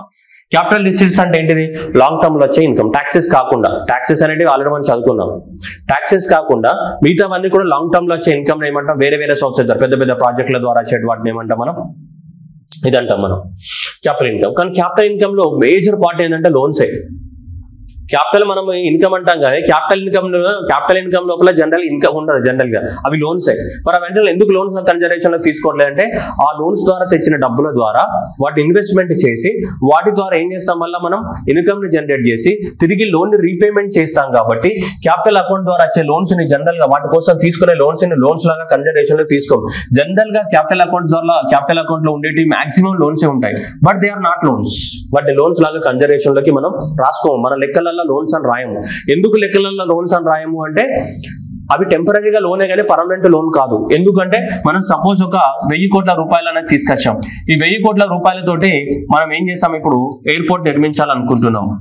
ఓకే, ఎయిర్పోర్ట్ నిర్మించాలనుకుంటున్నాం మనకు. ఓకేనా, ఎయిర్పోర్ట్ నిర్మించాలనుకుంటున్నాం. ఇప్పుడు భోగాపురం ఎయిర్పోర్ట్ ఉంది సపోజ్. ఇప్పుడు భోగాపురం ఎయిర్పోర్ట్ మనం నిర్మిస్తే దానికోసం 1000 కోట్ల లోన్ తీసుకొచ్చాం. 3 years లోపల ఎయిర్పోర్ట్ కన్స్ట్రక్షన్ అనేది కంప్లీట్ అయిపోయింది. కంప్లీట్ అయిపోయిన తర్వాత 4th year నుంచి మనకి అక్కడ ఏరోప్లేన్స్ అనేవి స్టార్ట్ అయింది. దాని ద్వారా ఏం స్టార్ట్ అవుతుంది? మనకి అక్కడ ఇన్కమ్ అనేది జనరేట్ అవుతుంది, రైట్? షాపింగ్ మాల్స్ వల్ల కానీ, యూజర్ చార్జెస్ వల్ల కానీ, లేకుంటే టోల్ ట్యాక్స్ వల్ల కానీ, అండ్ సో మెనీ. అక్కడ ఫ్లైట్స్ దిగడానికి కోసం ప్రతి స్పైస్ జెట్ కానీ, ఇండిగో కానీ వాళ్ళకి స్పేస్ ఇవ్వాలి కదా. బస్ స్టాండ్ లాగానే వాళ్ళకి కూడా స్పేస్ ఇవ్వాలి కదా. వాళ్ళు కొంచెం అమౌంట్ పే చేస్తారు ఎవ్రీ ఇయర్. ఇవన్నీ ద్వారా ఇన్కమ్ జనరేట్ అవుతుంది. సో ఆ ఇన్కమ్ ద్వారా ఏం చేస్తాం? తిరిగి ఆ లోన్ ని రీపేమెంట్ చేస్తామా? చేసేస్తాం. ఆ లోన్ ని రీపేమెంట్ చేస్తాం. లోన్ ని రీపేమెంట్ చేసేస్తాం. ఎన్ని సంవత్సరాలలో? ఒక 10 years లో లోన్ ని రీపేమెంట్ చేస్తాం. మరి ఎయిర్పోర్ట్ పోతుందా? పోదు కదా. ఎయిర్పోర్ట్ జనరల్ ఎంత ఉంటుంది? స్పాన్ 40 years ఉంటుంది ఎయిర్పోర్ట్ యొక్క స్పాన్. అంటే మిగతా దాదాపు ఒక 25 సంవత్సరాల పాటు మనం ఏం చేయొచ్చు? ఇంకా ఇన్కమ్ ని జనరేట్ చేయొచ్చు. మరి ఇంత ఇన్కమ్ జనరేట్ చేసే ప్రాజెక్టుల కోసం లోన్ తీసుకురాకూడదా? డెఫినెట్ గా తీసుకురావాలి. ఎప్పుడు లోన్ తీసుకురావచ్చు ఎకనామిక్స్ లో అంటే నువ్వు ఏదైనా ఒక అసెట్ లోపల ఇన్వెస్ట్మెంట్ చేసినప్పుడు ఆ అసెట్ ద్వారా ఇన్కమ్ జనరేట్ అవ్వాలా. ఆ అసెట్ ద్వారా ఇన్కమ్ జనరేట్ అయితే అలాంటి వాటి కోసం లోన్స్ తీసుకురావచ్చు. దానికి ఎలాంటి ఆబ్జెక్షన్ ఉండదు. అదే కానీ పెన్షన్స్ ఇవ్వడానికి లోన్ తీసుకొచ్చావు అనుకో, అవ్వకి పెన్షన్ ఇచ్చినావు, అవ్వ తీసుకున్నది, అవ్వ పెన్షన్ తీసుకొని ఇంత సో మనకి బస్సు కూడా ఫ్రీ ఇస్తారు అని చెప్పేసి తెలంగాణ, ఆంధ్రప్రదేశ్ రెండింటిలో అవ్వ ఏం చేసింది? ఆ పెన్షన్ పట్టుకొని అన్నవరం సత్యనారాయణ స్వామి దగ్గరకు వెళ్ళి లడ్డు కొనుక్కుందాం అనుకుంది.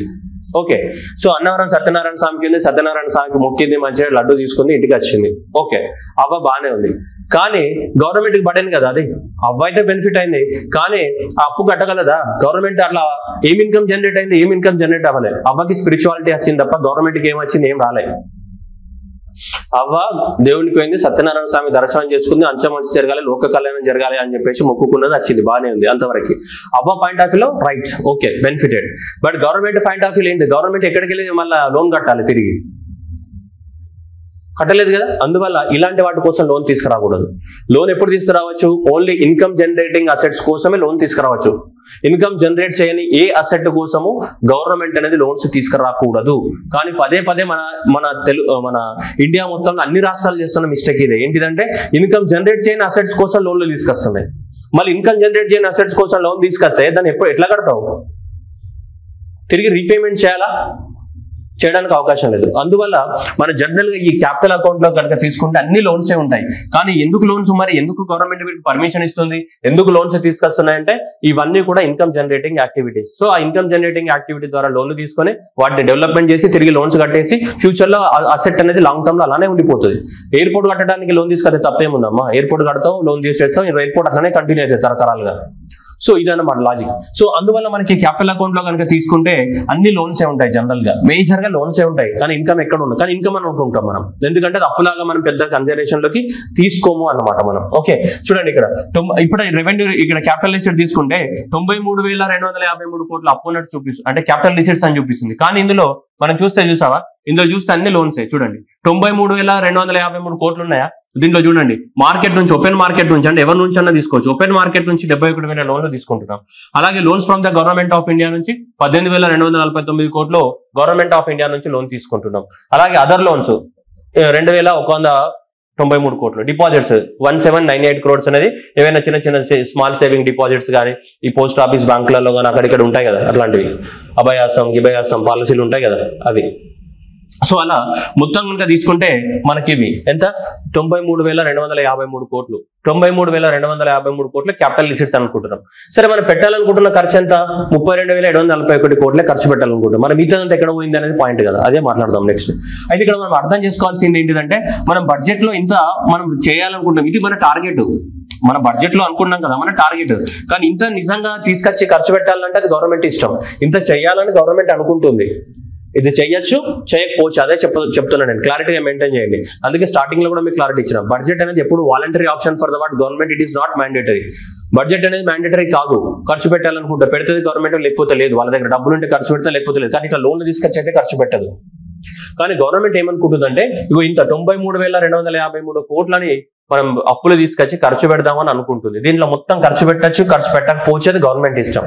మరి this is our target. This ఏదైతే ఉందో ఇదంతా కూడా ఏంటి మనకి టార్గెట్. సో కాబట్టి దీన్ని ఖర్చు పెట్టచ్చు, ఖర్చు పెట్టకపోవచ్చు. కాబట్టి 71,000 కోట్లు కానీ అండ్ 18,249 కోట్లు కానీ, సో 2,193 కోట్లు కానీ, అండ్ నెక్స్ట్ వచ్చేసి 1798 కోట్లు అనేది ఇదంతా కూడా డిఫరెంట్ పార్ట్స్ నుంచి ఉంది. గవర్నమెంట్ ఆఫ్ ఇండియా నుంచి తీసుకున్న లోన్స్ అండ్ ఓపెన్ మార్కెట్ నుంచి తీసుకున్న లోన్స్ అండ్ వేరే వేరే ఆర్గనైజేషన్స్ తీసుకున్నటువంటి లోన్స్, ఇవన్నీ కలిపితే సో మనకి 93,253 కోట్లు అనేది తీసుకొస్తున్నాయి అప్పుల ద్వారా, క్యాపిటల్ రిసీట్స్. కానీ ఇవన్నీ ఇంత ఖర్చు పెట్టట్లేదు, ఖర్చు పెట్టేది ఎంత, సో మనకి 32,712 కోట్లే ఖర్చు పెట్టాలనుకుంటుంది. ఎందుకంటే మేబీ గవర్నమెంట్ కి ఇష్టం లేదేమో అప్పులు తీసుకురావడం. టార్గెట్ అయితే పెట్టుకుంది, మేబీ ఇష్టం లేకపోవచ్చు, వేరే రీజన్స్ కూడా ఉండొచ్చు. వేరే రీజన్ ఏముంది ఇప్పుడు చూద్దాం మనం, నెక్స్ట్ చూద్దాం ఏం రీజన్ అనేది. దానికి ముందు మన క్యాపిటల్ ఎక్స్పెండిచర్ ఎంత అనుకున్నాం, 32,712 కోట్లు అనుకున్నాం కదా. ఈ 32,712 కోట్ల క్యాపిటల్ ఎక్స్పెండిచర్ ఎక్కడ పెడుతున్నారు, వాటర్ రిసోర్సెస్ పైన 14,000 కోట్లు, అండ్ మున్సిపల్ అడ్మినిస్ట్రేషన్ పైన 4,420 కోట్లు, Panchayati Raj plus rural development కి సో 3,890 కోట్లు, హెల్త్ సెక్టర్ పైన 20,000 కోట్లు, ట్రాన్స్పోర్ట్ పైన 20,000 కాదు 2,000 కోట్లు, అండ్ ట్రాన్స్పోర్ట్ అండ్ బిల్డింగ్ పైన 2,000 కోట్లు, సెకండరీ ఎడ్యుకేషన్ పైన 2,000 కోట్లు, ఇండస్ట్రీస్ అండ్ కామర్స్ పైన 1,000 కోట్లు, అండ్ అదర్స్ పైన 30,000 కోట్లు. ఇదంతా కూడా క్యాపిటల్ ఎక్స్పెండిచర్. అంటే ఏంటిది, ఇవన్నీ కూడా వాటర్ రిసోర్సెస్ పైన 14,000 కోట్లు పెడుతున్నారు అంతే కదా. ఇరిగేషన్ ప్రాజెక్టులు ఏవైతే పెండింగ్ లో ఉన్నాయో మనకి, సో ఈ ఆంధ్ర నివాస్ సుజల స్రవంతి కానీ, లేకుంటే మనకి మహేంద్ర తనయ ఫేజ్ 2 కానీ, ఇవన్నీ ఏవైతే పెద్ద పెద్ద ప్రాజెక్టులు అన్ని కూడా మనకి ఏమన్నా పెండింగ్ లో ఉన్నాయో, పెండింగ్ లో ఉన్నాయని కంప్లీట్ చేయాలి కదా, అప్పుడు కదా ఇన్కమ్ జనరేట్ అయ్యేది ఫార్మర్స్ కి. సో అందువల్ల 14,000 కోట్లు అనేది మనకి ఈ 32,000 కోట్ల క్యాపిటల్ ఎక్స్పెండిచర్ లో, ఈ 32,000 కోట్ల క్యాపిటల్ ఎక్స్పెండిచర్ లో హైయెస్ట్ క్యాపిటల్ ఎక్స్పెండిచర్ దేనికి పోతుంది మనకి, వాటర్ రిసోర్సెస్ కి కేటాయించడం జరిగింది. వాటర్ రిసోర్సెస్ కి కేటాయించారు క్యాపిటల్ ఎక్స్పెండిచర్ లో. అదే రెవెన్యూ ఎక్స్పెండిచర్ లో హైయెస్ట్ దేనికి పోతుంది, డెవలప్మెంటల్ ఎక్స్పెండిచర్ కి పోతుంది. అంటే వెల్ఫేర్ పాలసీస్ కి వాటికి వీటికి కేటాయించారు. 1,62,000 కోట్లు అనేది డెవలప్మెంటల్ ఎక్స్పెండిచర్ కి పోతుంది. Getting my point? Okay. Next municipal administration కి సెకండ్ ప్లేస్ లో, పంచాయతీ రాజ్ కి థర్డ్ ప్లేస్ లో ఉంది. వాటర్, మున్సిపల్, పంచాయతీ రాజ్ కి టాప్ 3 ప్లేసెస్ లో ఉన్నాయి with respect to the what capital expenditure కి సంబంధించి. రెవెన్యూ ఎక్స్పెండిచర్ కాదు, రెవెన్యూ ఎక్స్పెండిచర్ ఆల్రెడీ మాట్లాడేసాం మనం. ఇది దేనికి సంబంధించి, క్యాపిటల్ ఎక్స్పెండిచర్ కి సంబంధించి మనం మాట్లాడుతున్నాం. Getting okay. సో ఇవి డిఫరెంట్ గా ఇవన్నీ గుర్తుపెట్టుకోవాలంటే నాట్ రిక్వైర్డ్, బట్ హైయెస్ట్ గుర్తుపెట్టుకోండి water resources and municipalities and Panchayat, first 3 capital expenditure ఎక్కువ మొత్తంలో వీటికే పోతుంది మనకి. Okay right. నెక్స్ట్ వన్ మరి ఇది చూడొచ్చు మన క్యాపిటల్ ఎక్స్పెండిచర్ మీరు చూడొచ్చు. ఇక వాటర్ రిసోర్సెస్ కి సంబంధించి ఇగో ఇక్కడ 14,000 కోట్లు water resources, municipal administration urban development కి 4,000 కోట్లు, followed by Panchayat rural development కోసం అండ్ హెల్త్ మెడికల్ ఫెసిలిటీస్. ఇవన్నీ కూడా వరుసగా మనకి ఇక్కడ ఉన్న ఈ ఇయర్ కి సంబంధించి ఇవన్నీ కూడా క్యాపిటల్ ఎక్స్పెండిచర్ వీటి కోసం పెడుతున్నాం మనం. సో ఇవన్నీ కూడా so what is capital expenditure ఎంత, 32,712 కోట్లు అనేది ఇక్కడ నుంచి క్యాపిటల్ ఎక్స్పెండిచర్ పెడుతున్నాం మనం. ఓకేనా, ఇవన్నీ కూడా సో 14,000, 4,000, 3,000 ఇవన్నీ కూడా capital expenditure. Okay, moving on to this one. ఇది 32,000 క్యాపిటల్ ఎక్స్పెండిచర్ పెరిగిందంటే పెరిగింది. ఇక్కడ 18,000 కోట్ల క్యాపిటల్ ఎక్స్పెండిచర్ ఉండే, ఆ తర్వాత తగ్గింది 16,000 కోట్ల కరోనా టైంలో, ఆ తర్వాత ఇంకా తగ్గిపోయింది 7,000 కోట్లకి వచ్చింది, ఆ తర్వాత మళ్ళీ 23,000 కోట్లకి వచ్చింది, ఆ తర్వాత ఎంతకు వచ్చింది ఇప్పుడు మళ్ళీ 32,000 కోట్లకి వచ్చింది అనమాట. క్యాపిటల్ ఎక్స్పెండిచర్ అనేది ఫ్లక్చువేషన్స్ గురైంది, బట్ లాస్ట్ గత 3 సంవత్సరాలుగా అయితే క్యాపిటల్ ఎక్స్పెండిచర్ అనేది తగ్గుతూ ఉంది. ఫ్లక్చువేషన్స్ ఇక్కడ చూస్తే వరుసగా 3 సంవత్సరాలు తగ్గింది, మళ్ళీ ఏమైంది ఇప్పుడు మళ్ళీ పెరుగుతూ ఉంది క్యాపిటల్ ఎక్స్పెండిచర్. యాక్చువల్ గా రెవెన్యూ ఎక్స్పెండిచర్ తగ్గాలి, క్యాపిటల్ ఎక్స్పెండిచర్ ఏమవ్వాలి, పెరగాలి. ఎందుకంటే రెవెన్యూ ఎక్స్పెండిచర్ వాళ్ళు ఎవరికి ఉపయోగమమ్మా, ల్యాండ్ ఆర్డర్ ఏదైనా పెద్ద ప్రొటెస్ట్ చేశారనుకుందాం, సపోజ్ ఇక్కడ పెద్ద ఉద్యమం జరిగింది, ఉద్యమం జరిగితే ల్యాండ్ ఆర్డర్ అయింది, బస్సులు కాలబెట్టుడు, పోలీసు వాళ్ళు వెళ్ళడం, పోలీసు వాళ్ళ ఎక్స్పెండిచర్ అంత ఎందుకు, శాంతియుత పరిపాలన చేస్తే అయిపోద్ది కదా. సబ్సిడీస్ అవసరమైన వాడికి సబ్సిడీస్ ఇవ్వు, అందరికి సబ్సిడీస్ ఇస్తే ఏం లాభము, అవసరమైన వాడు ఇవ్వడు, కరెక్ట్ ఎలిజిబిలిటీ క్రైటీరియా ఏంటంటే అందుకే targeted subsidies is required. Right, so ఇది మనకి ఓవరాల్ గా చూసుకుంటే మనకి మీరు చూడండి ఒక్కసారి, రైట్, ఒక్క నిమిషం.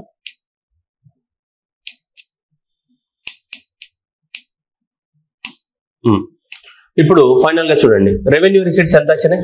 సో రెవెన్యూ రిసీట్స్ అదే కదా లాస్ట్ రెవెన్యూ ఇన్కమ్ ఎంత వచ్చాయి 2 లక్షల కోట్లు.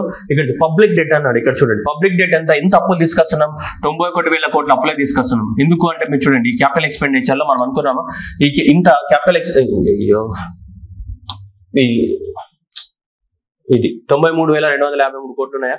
సో ఇవన్నీ కూడా మనం క్యాపిటల్ ఇన్కమ్ పెట్టాలనుకుంటాం. అక్కడక్కడ ఇక్కడ ఇవి తీసేస్తే ఇవి నెట్ డిపాజిట్ ట్రాన్సాక్షన్ తీసేస్తే మిగతావన్నీ లోన్సే కదమ్మా. ఇందులో దాదాపు 91,000 కోట్లు లోన్సే. మనం క్యాపిటల్ ఎక్స్పెండిచర్ ఏదైతే పెట్టాలనుకుంటున్నామో అట్లకి 17,98,000 కోట్లు తీసేస్తే ఈ 17,98,000 కోట్లు తీసేస్తే మిగతాదంతా కూడా ఏంటిది పబ్లిక్ డెట్, అప్పు తీసుకురావడమే. కానీ అది అప్పు అనుకోము అంతే. ఎందుకు లాంగ్ టర్మ్ లో పెద్ద పెద్ద ప్రాజెక్టుల మీద పెడుతున్నాం. ఎందుకు అప్పు అనుకోవట్లేదు మనం దాన్ని అంటే వీటి కోసం, ఇవన్నిట్ల కోసం ఖర్చు పెడుతున్నాం మనం. వీటి కోసం ఈ మున్సిపల్ వాటర్ రిసోర్సెస్ ఇవన్నీ డెవలప్మెంట్ కోసం పెడుతున్నాం. ఇవి లాంగ్ టర్మ్ లో ఉండే ప్రాజెక్టులు, ఇవి లాంగ్ టర్మ్ లో ఇన్కమ్ ని జనరేట్ చేస్తాయి కాబట్టి వీటి కోసం అప్పు తీసుకొస్తున్నాం కాబట్టి అప్పుల కన్జర్వేషన్ లో తీసుకోవట్లేదు మనం. ఓకే, అందువల్ల ఇక్కడ 91,433 కోట్లు క్యాపిటల్ ఎక్స్పెండిచర్ మొత్తం ఎంత 93,000 కోట్లు. క్యాపిటల్ ఎక్స్పెండిచర్ మొత్తం 93,000 కోట్లు. ఒక 1,798,000 కోట్లు చిన్న చిన్న డిపాజిట్స్ ఉన్నాయి, అవి మినహాయిస్తే మిగతావన్నీ లోన్సే. అందువలన అక్కడ మనకు క్లియర్ గా చెప్పడం జరిగింది. ఓకేనా, రైట్. నెక్స్ట్ ఇది టోటల్ రిసీట్స్ ఎంత 2,94,000 కోట్లు. 2,94,000 కోట్లు ఇవే కదా. ఇవి చిన్న చిన్న డిపాజిట్స్ ఇవి తీసేస్తే మిగిలింది అంతా ఇది రెవెన్యూ ఇన్కమ్, ఇదేంటిది క్యాపిటల్ ఇన్కమ్. కానీ క్యాపిటల్ ఇన్కమ్ అనే కానీ ఈ క్యాపిటల్ ఇన్కమ్ ఏ విధంగా రాస్తాం మొత్తం కూడా డెట్ చూడండి, పబ్లిక్ డెట్. మనం అనుకుంటున్నటువంటి క్యాపిటల్ ఎక్స్పెండిచర్ క్యాపిటల్ ఇన్కమ్ ఏదైతే ఉందో ఈ క్యాపిటల్ ఇన్కమ్ మొత్తం కూడా ఏంటిది, క్యాపిటల్ ఇన్కమ్ మొత్తం కూడా లోన్సే ఎక్సెప్ట్ ఒక 2,000 కోట్లు. ఓకే, రెవెన్యూ ఎక్స్పెండిచర్ ఎంత 2,35,000 కోట్లు. క్యాపిటల్ ఎక్స్పెండిచర్ ఎంత మనకి ఎంత 32,000 కోట్ల క్యాపిటల్ ఎక్స్పెండిచర్ అనేది ఉంది. ఓకేనా, డెట్ రీపేమెంట్. సో అప్పుల రీపేమెంట్ కోసం మనకి పోతున్నాయి ఇక్కడ ఎంత, ఇది ఇంపార్టెంట్ మళ్ళా. సో అప్పుల రీపేమెంట్ కోసం పోతుంది. సార్ ఇంతకుముందు చెప్పారు కదా రెవెన్యూ ఎక్స్పెండిచర్ లో మీరు అనుకోవచ్చు, రైట్. ఇప్పుడు క్యాపిటల్ ఎక్స్పెండిచర్ అనేది ఎంత 91,000 కోట్లు, 93,000 కోట్ల క్యాపిటల్ ఎక్స్పెండిచర్ ఉంది. ఈ 93,000 కోట్ల క్యాపిటల్ ఎక్స్పెండిచర్ లో మళ్ళీ 24,498 కోట్లు అంటే 24,500 కోట్లు. 24,500 కోట్లు ఎక్కడ పోతున్నాయి? ఇప్పుడు మీకు చిన్న క్లారిటీ ఇస్తాం, మీరు కన్ఫ్యూజ్ అవుతారు. జస్ట్ వెయిట్ 1 minute, కొంచెం ఓపిక ఉండాలా. ఇప్పుడు క్యాపిటల్ ఎక్స్పెండిచర్ ఇది కదమ్మా. క్యాపిటల్ ఎక్స్పెండిచర్ అంటే వీటి కోసం ఖర్చు పెడుతున్నాం. మన క్యాపిటల్ ఇన్కమ్ ఎంత అనుకున్నాం మనం, ఇది ఎంత, ఇది 93,253 కోట్లు, రైట్. సో 93,253 కోట్లు అనేది టోటల్ క్యాపిటల్ ఎక్స్పెండిచర్. ఓకే, ఈ టోటల్ క్యాపిటల్ ఎక్స్పెండిచర్ లో మనం 32,000 కోట్లు దీంట్లో పెడుతున్నాం క్యాపిటల్ ఎక్స్పెండిచర్. డన్. అయితే చూడండి దీంట్లో మళ్ళీ మనం ఏం చేస్తున్నాం తెలుసా, లోన్ రీపేమెంట్ చేస్తున్నాం. అంటే ప్రిన్సిపల్ అమౌంట్ పే చేయాలి. సార్ మీరు రెవెన్యూ అకౌంట్ లో కూడా చెప్పారు కదా అని చెప్పొచ్చు మనకి. రెవెన్యూ అకౌంట్ లో ఏం చెప్పాం మనం అంటే రెవెన్యూ అకౌంట్ లో జనరల్ గా ఓన్లీ ఇంట్రెస్ట్ పేమెంటే చేస్తారు. ఎవ్రీ ఇయర్ కట్టాలి కాబట్టి ఇంట్రెస్ట్ పేమెంట్ చేశారు. పెద్ద పెద్ద లోన్స్ అన్ని కూడా ప్రిన్సిపల్ అమౌంట్ ఉంటాయి చూసావా, లాంగ్ టర్మ్ లో కట్టే ప్రిన్సిపల్ అమౌంట్స్ అన్ని కూడా మన క్యాపిటల్ ఎక్స్పెండిచర్ లో వస్తాయి. ఎందుకంటే లాంగ్ టర్మ్ లో పేమెంట్ చేయాలి కాబట్టి లోన్స్. ఎందుకంటే వాటి లోన్ ఇప్పుడు ఇంతకుముందు చెప్పిన ఎగ్జాంపుల్ ఏంటిది, ఎయిర్పోర్ట్ కోసం లోన్ తీసుకున్నాం, లోన్ కట్టాలి. మరి లోన్ కట్టాలనుకున్నప్పుడు అది క్యాపిటల్ ఎక్స్పెండిచరే అవుతుంది. అది తిరిగి కట్టాలనుకున్నప్పుడు అర్థమవుతుందా, మనం తీసుకున్నాము క్యాపిటల్ లో ఇన్వెస్ట్మెంట్ పెట్టాం మళ్ళీ కట్టాం. అలా లోన్ రీపేమెంట్ కోసం ఎంత పోతున్నాయి మనకి 24,500 కోట్లు. 24,500 కోట్లు అనేది జస్ట్ ఏంటిది లోన్ రీపేమెంట్ కోసమే పోతున్నాయి. ఇది సైక్లిక్ ప్రాసెస్ అన్నమాట. లోన్ తీసుకుంటాం, ఇన్వెస్ట్మెంట్ పెడతాం, ఇన్కమ్ జనరేట్ చేస్తాం, లోన్ రీపేమెంట్ చేస్తాం, అంతే. లోన్ తీసుకుంటాం, ఇన్కమ్ జనరేట్ చేస్తాం, లోన్ రీపేమెంట్ చేస్తాం. ఈ సైక్లిక్ ప్రాసెస్ అంతే. ఇది ఈ క్యాపిటల్ ఎక్స్పెండిచర్ లో ఇంతే ఉంటుంది. లోన్ తీసుకోవడము, అసెట్ మీద పెట్టడము, ఇన్కమ్ జనరేట్ చేయడం, లోన్ రికవరీ చేయడం. ఇది ఒక సైక్లిక్ ప్రాసెస్ అంతే. ఎందుకంటే ఎవడు సొంతంగా డబ్బు పెట్టి బిజినెస్ చేయడు. మీరు లాజిక్ ఆలోచించండి, ఎవరు కూడా వాళ్ళ సొంతంగా డబ్బులు ఏవైతే ఉన్నాయో ఆ డబ్బులు పెట్టి ఎవరు బిజినెస్ చేయరు. ఎవరైనా సరే లోన్ తీసుకుంటారు, అసెట్ ని క్రియేట్ చేస్తారు, దాని ద్వారా ఇన్కమ్ ద్వారా మంత్లీ ఇంత కడుతుంటారు. ఒక 10 సంవత్సరాల తర్వాత ఇంట్రెస్ట్ తో సహా ప్రిన్సిపల్ అమౌంట్ తో సహా మొత్తం క్లియర్ చేస్తుంటారు, ఖతం అయిపోద్ది. సో అలా ఇక్కడ మనం ఆలోచిస్తే ఇక్కడ మీరు కన్ఫ్యూజ్ అవ్వకుండా ఉండడానికి కోసమే క్లారిటీ ఇచ్చాయి. ఇక్కడ 20 ఈ పబ్లిక్ డెట్ అనేది క్యాపిటల్ ఎక్స్పెండిచర్ నుంచే పోతుంది. ఈ డెట్ రీపేమెంట్ ఏదైతే ఉందో అది దాదాపు 24,500 కోట్లు దీనికి వెళ్ళబోతుంది. అంటే దాదాపు ఇక్కడ చూస్తే మనకి 50,000 55,000 కోట్లు 55,000 కోట్ల నుంచి 55,000 కోట్ల దాకా మన క్యాపిటల్ ఎక్స్పెండిచర్ వాటికే పోతుంది. ఇది క్యాపిటల్ ఎక్స్పెండిచర్ అండ్ ఇది డెట్ రీపేమెంట్ కే పోతుంది. కానీ మన టార్గెట్ ఎంత మనకి 93,000 కోట్లు కదా. మరి మిగతాదంతా ఎక్కడ పోతుంది సార్ అంటే మిగతాదంతా గవర్నమెంట్ ఇష్టం. అది లోన్ తీసుకోవచ్చు తీసుకోకపోవచ్చు. టార్గెట్ అంతా పెట్టుకుంది మనకి. టార్గెట్ అనేది ఇంత పెట్టుకుంది కదమ్మా. గవర్నమెంట్ అనేది టార్గెట్ ఇంత పెట్టుకుంది. ఇంత లోన్ తీసుకోవాలి, ఇంత మొబిలైజ్ చేయాలని అనుకుంటుంది. ఇంత మొబిలైజేషన్ చేయొచ్చు చేయకపోవచ్చు. ఎందుకంటే 32,000 కోట్లు ఇది పోను అండ్ 24,500 కోట్లు లోన్ రీపేమెంట్ కి పోతుంది. లోన్ రీపేమెంట్ కి పోను మిగిలిన ఎంత అమౌంట్ ఉందో అమౌంట్ ఆఫ్ ద మనీని మొబిలైజ్ చేయొచ్చు చేయకపోవచ్చు. టార్గెట్ అయితే ఇంత 93,000 కోట్లు తీసుకురావాలని అనుకుంటుంది. కానీ అంత తీసుకురావచ్చు తీసుకురాకపోవచ్చు. అది గవర్నమెంట్ ఆప్షన్. అది అర్థమవుతుందా? సో కాబట్టి 32,000 కోట్లు క్యాపిటల్ ఎక్స్పెండిచర్ ప్లస్ దాంట్లోకి ఇది కాకుండా ఇంక 24,500 కోట్లు లాంగ్ టర్మ్ లో తీసుకొచ్చిన లోన్స్ ద్వారా రీపేమెంట్ చేయడానికి పోతుంది. సో ఓవరాల్ గా ఇది పోతుంది. ఇది క్యాపిటల్ ఎక్స్పెండిచర్. ఇది మళ్ళీ చెప్తున్నా, మీరు ఒకసారి వినండి. ఇది దీనికి కాకుండా ఇంకా 24,500 కోట్లు దేనికి పోతున్నాయి? ఆల్రెడీ లోన్స్ తీసుకొచ్చిన రీపేమెంట్ చేయడానికి పోతున్నాయి. మన క్లారిటీ ఉంది కదా? అది డన్ రైట్. టోటల్ గా ఇప్పుడు total expenditure receipts and expenditure తీసుకుంటే రెవెన్యూ రిసిప్ట్స్ ఎంత? సో 2,01,000 కోట్లు. అండ్ నెక్స్ట్ పబ్లిక్ డెట్ ఎంత? ఇది అప్పు తీసుకొచ్చేది ఎంత? 91,433 కోట్లు.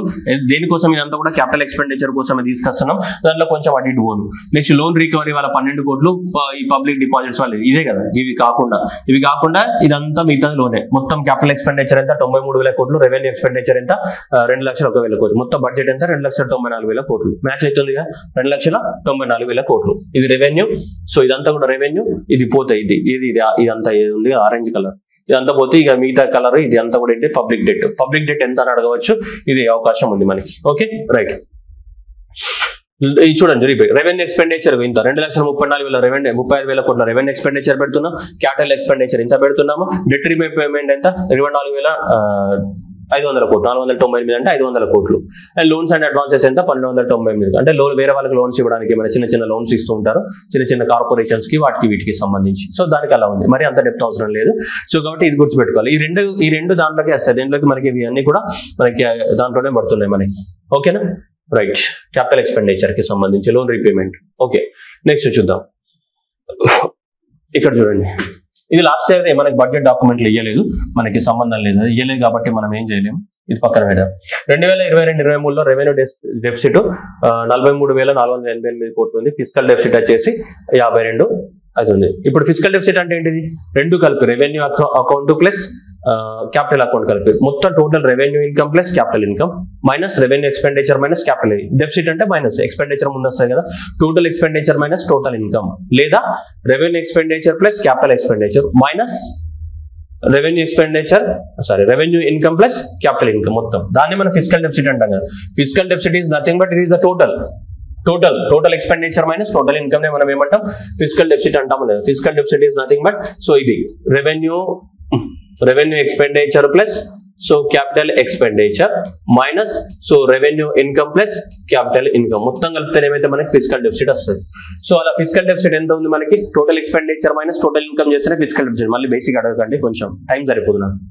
ఓకే 52,509 కోట్లు. సో ఇది అప్పట్లో మన జిఎస్డిపిలో కన్జర్వేషన్ లో తీసుకుంటే, ఇది జిఎస్డిపిలో ఉన్న లెక్కల ప్రకారం తీసుకుంటే 3.3% ఆఫ్ ద జిఎస్డిపి, ఇది 3.98% ఆఫ్ ద జిఎస్డిపి.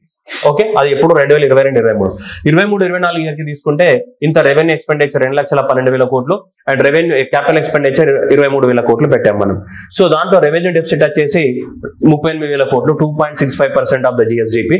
ఇక్కడ 62,000 కోట్లు 4.3% ఆఫ్ ద జిఎస్డిపి. ఇది రెవెన్యూ డెఫిసిట్, ఇదేంటి మనకి ఫిజికల్ డెఫిసిట్. ఓకే నెక్స్ట్ ఈ సంవత్సరానికి కానీ ఇప్పుడు ప్రవేశపెట్టిన బడ్జెట్ మన రెవెన్యూ ఎక్స్పెండిచర్ ఎంత? 2,35,000 కోట్లు. క్యాపిటల్ ఎక్స్పెండిచర్ ఎంత? 2,32,000 కోట్లు. పోను మనకి 34,000 కోట్ల ముందు రెవెన్యూ డెఫిసిట్ ఉంది which is 2.2% of the GSDP. And next capital మనకి ఫిజికల్ డెఫిసిట్ ఎంత ఉంది? 68,000 కోట్లు which is 4.9% of the GSDP. ఇది ఇంగ్లీష్ మీడియంలో కరెక్ట్ ఉంది, తెలుగు మీడియంలో రాంగ్ ఉంది. తెలుగు మీడియంలో రెవెన్యూ డెఫిసిట్ ఏమో 4.9 అని రాస్తాడు, ఫిజికల్ డెఫిసిట్ ఏమో 2.12 అని రాస్తాడు. ఎందుకంటే అది ట్రాన్స్లేషన్ మిస్టేక్. అంటే ఐ థింక్ ఫస్ట్ తెలుగులో రాసినట్టున్నారు, తెలుగు నుంచి ఇంగ్లీష్ లోకి ట్రాన్స్లేట్ చేసినట్టున్నారు. ఇంగ్లీష్ లో కరెక్ట్ వచ్చింది, తెలుగులో రాంగ్ అయింది. అది సో రివర్స్ ఉంది, తెలుగు మీడియం వాళ్ళకి కొంచెం అబ్జర్వ్ చేసుకోండి, ఓకేనా. సో కాబట్టి ఇది రెవెన్యూ డెఫిసిట్ అనేది మనకి 34,743 కోట్లు 2.212%. అండ్ ఇక్కడ అయితే సో 68,000 కోట్లు అది మరి ఎగ్జామినేషన్ లో ఏం గుర్తుపెట్టుకోవాలంటే this one and this one. And మనకి ఫిజికల్ డెఫిసిట్ తగ్గుతుందా అని అనుకుంటే మరి మనం చూడాలి. ఫిజికల్ డెఫిసిట్ చూడండి, ఇక్కడ 3.3% ఆఫ్ ద జిఎస్డిపి, ఇక్కడ 3.98% ఆఫ్ ద జిఎస్డిపి, అంటే ఆల్మోస్ట్ ఇక 9.8% అంటే ఏం రాయొచ్చు, ఇక్కడ 4% అని రాసుకోవచ్చు కదా. Okay, revenue deficit 3.3% of the GSDP.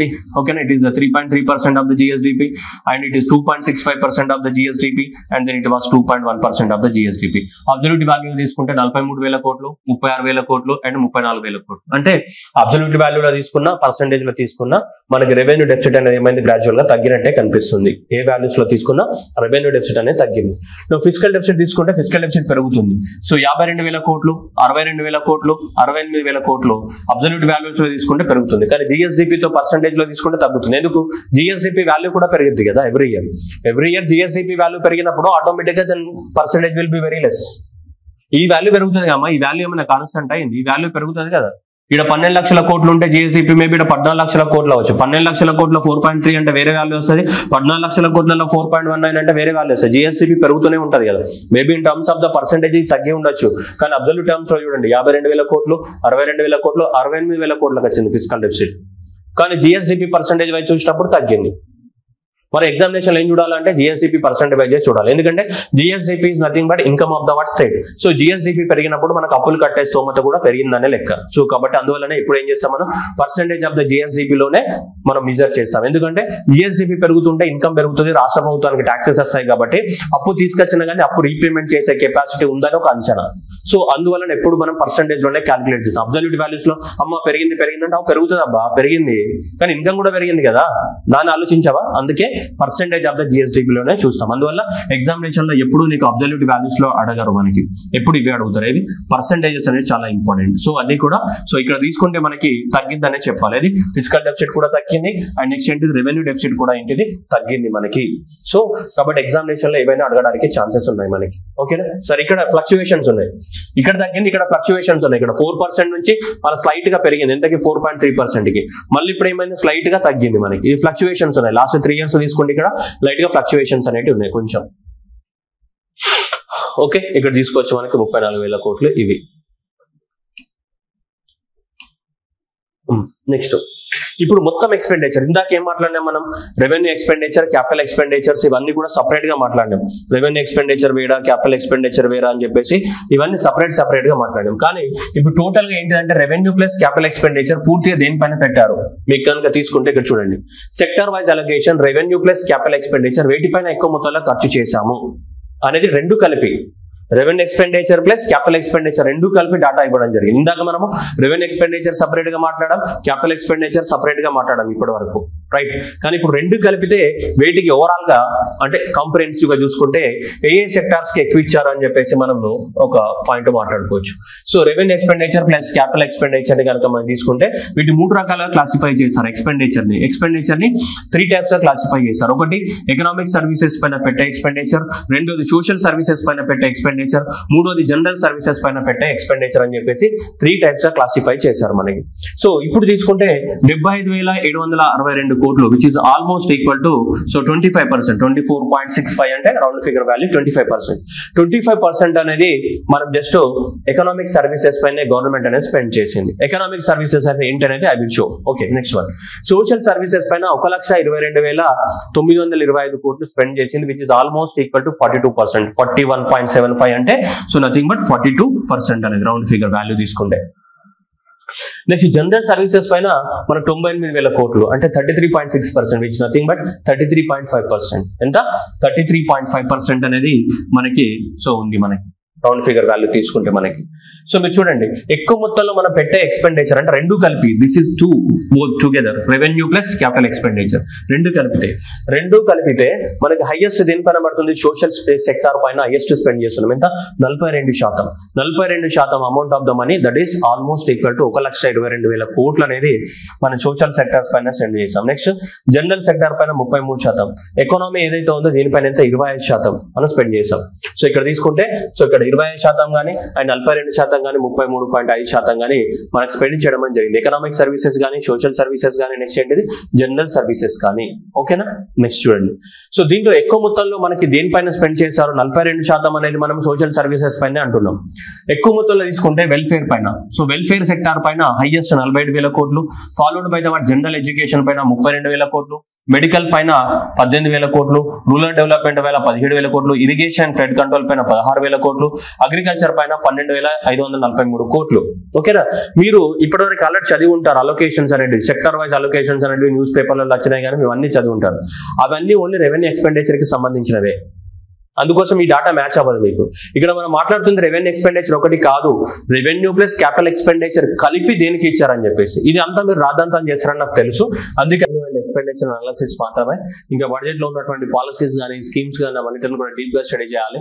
మనకి ప్రతి స్కీమ్ గురించి డీటెయిల్ అనలిటికల్ ప్రాసెస్ కావాలి. సో ప్రతి దాని గురించి అనలిటికల్ గా చదవాలి.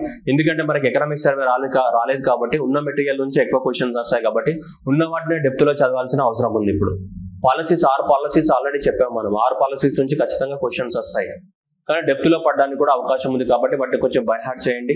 సో బైహార్ట్ చేయడానికి కూడా అవకాశాలు ఎక్కువ మొత్తంలో ఉన్నాయి, అంటే బైహార్ట్ చేయాల్సిన అవసరం ఉంది, వాటిని చదవండి. అండ్ అగ్రికల్చర్ బడ్జెట్ డాక్యుమెంట్ అనేది బయటకు రాలేదు ఇంకా, సో వస్తే దాని గురించి కూడా మాట్లాడుకుందాం మనం. ఇది only revenue and expenditure analysis, ఇంతటితోటే బడ్జెట్ అయిపోలేదు. It is a long process, ఇంకా చాలా ఉన్నాయి. ప్రతి స్కీమ్ గురించి మనం మాట్లాడుకోవాల్సిన అవసరం ఉంది. దాని ఎలిజిబిలిటీ క్రైటీరియా, దాని ఎక్స్పెండిచర్, దాని కథ ఏంది, కారకాణ ఏంది అని ప్రతి స్కీమ్ గురించి మాట్లాడాల్సి ఉంటుంది. దాని గురించి మళ్ళీ మాట్లాడుకుందాం. ఓకేనా, so thank you everyone and all the best.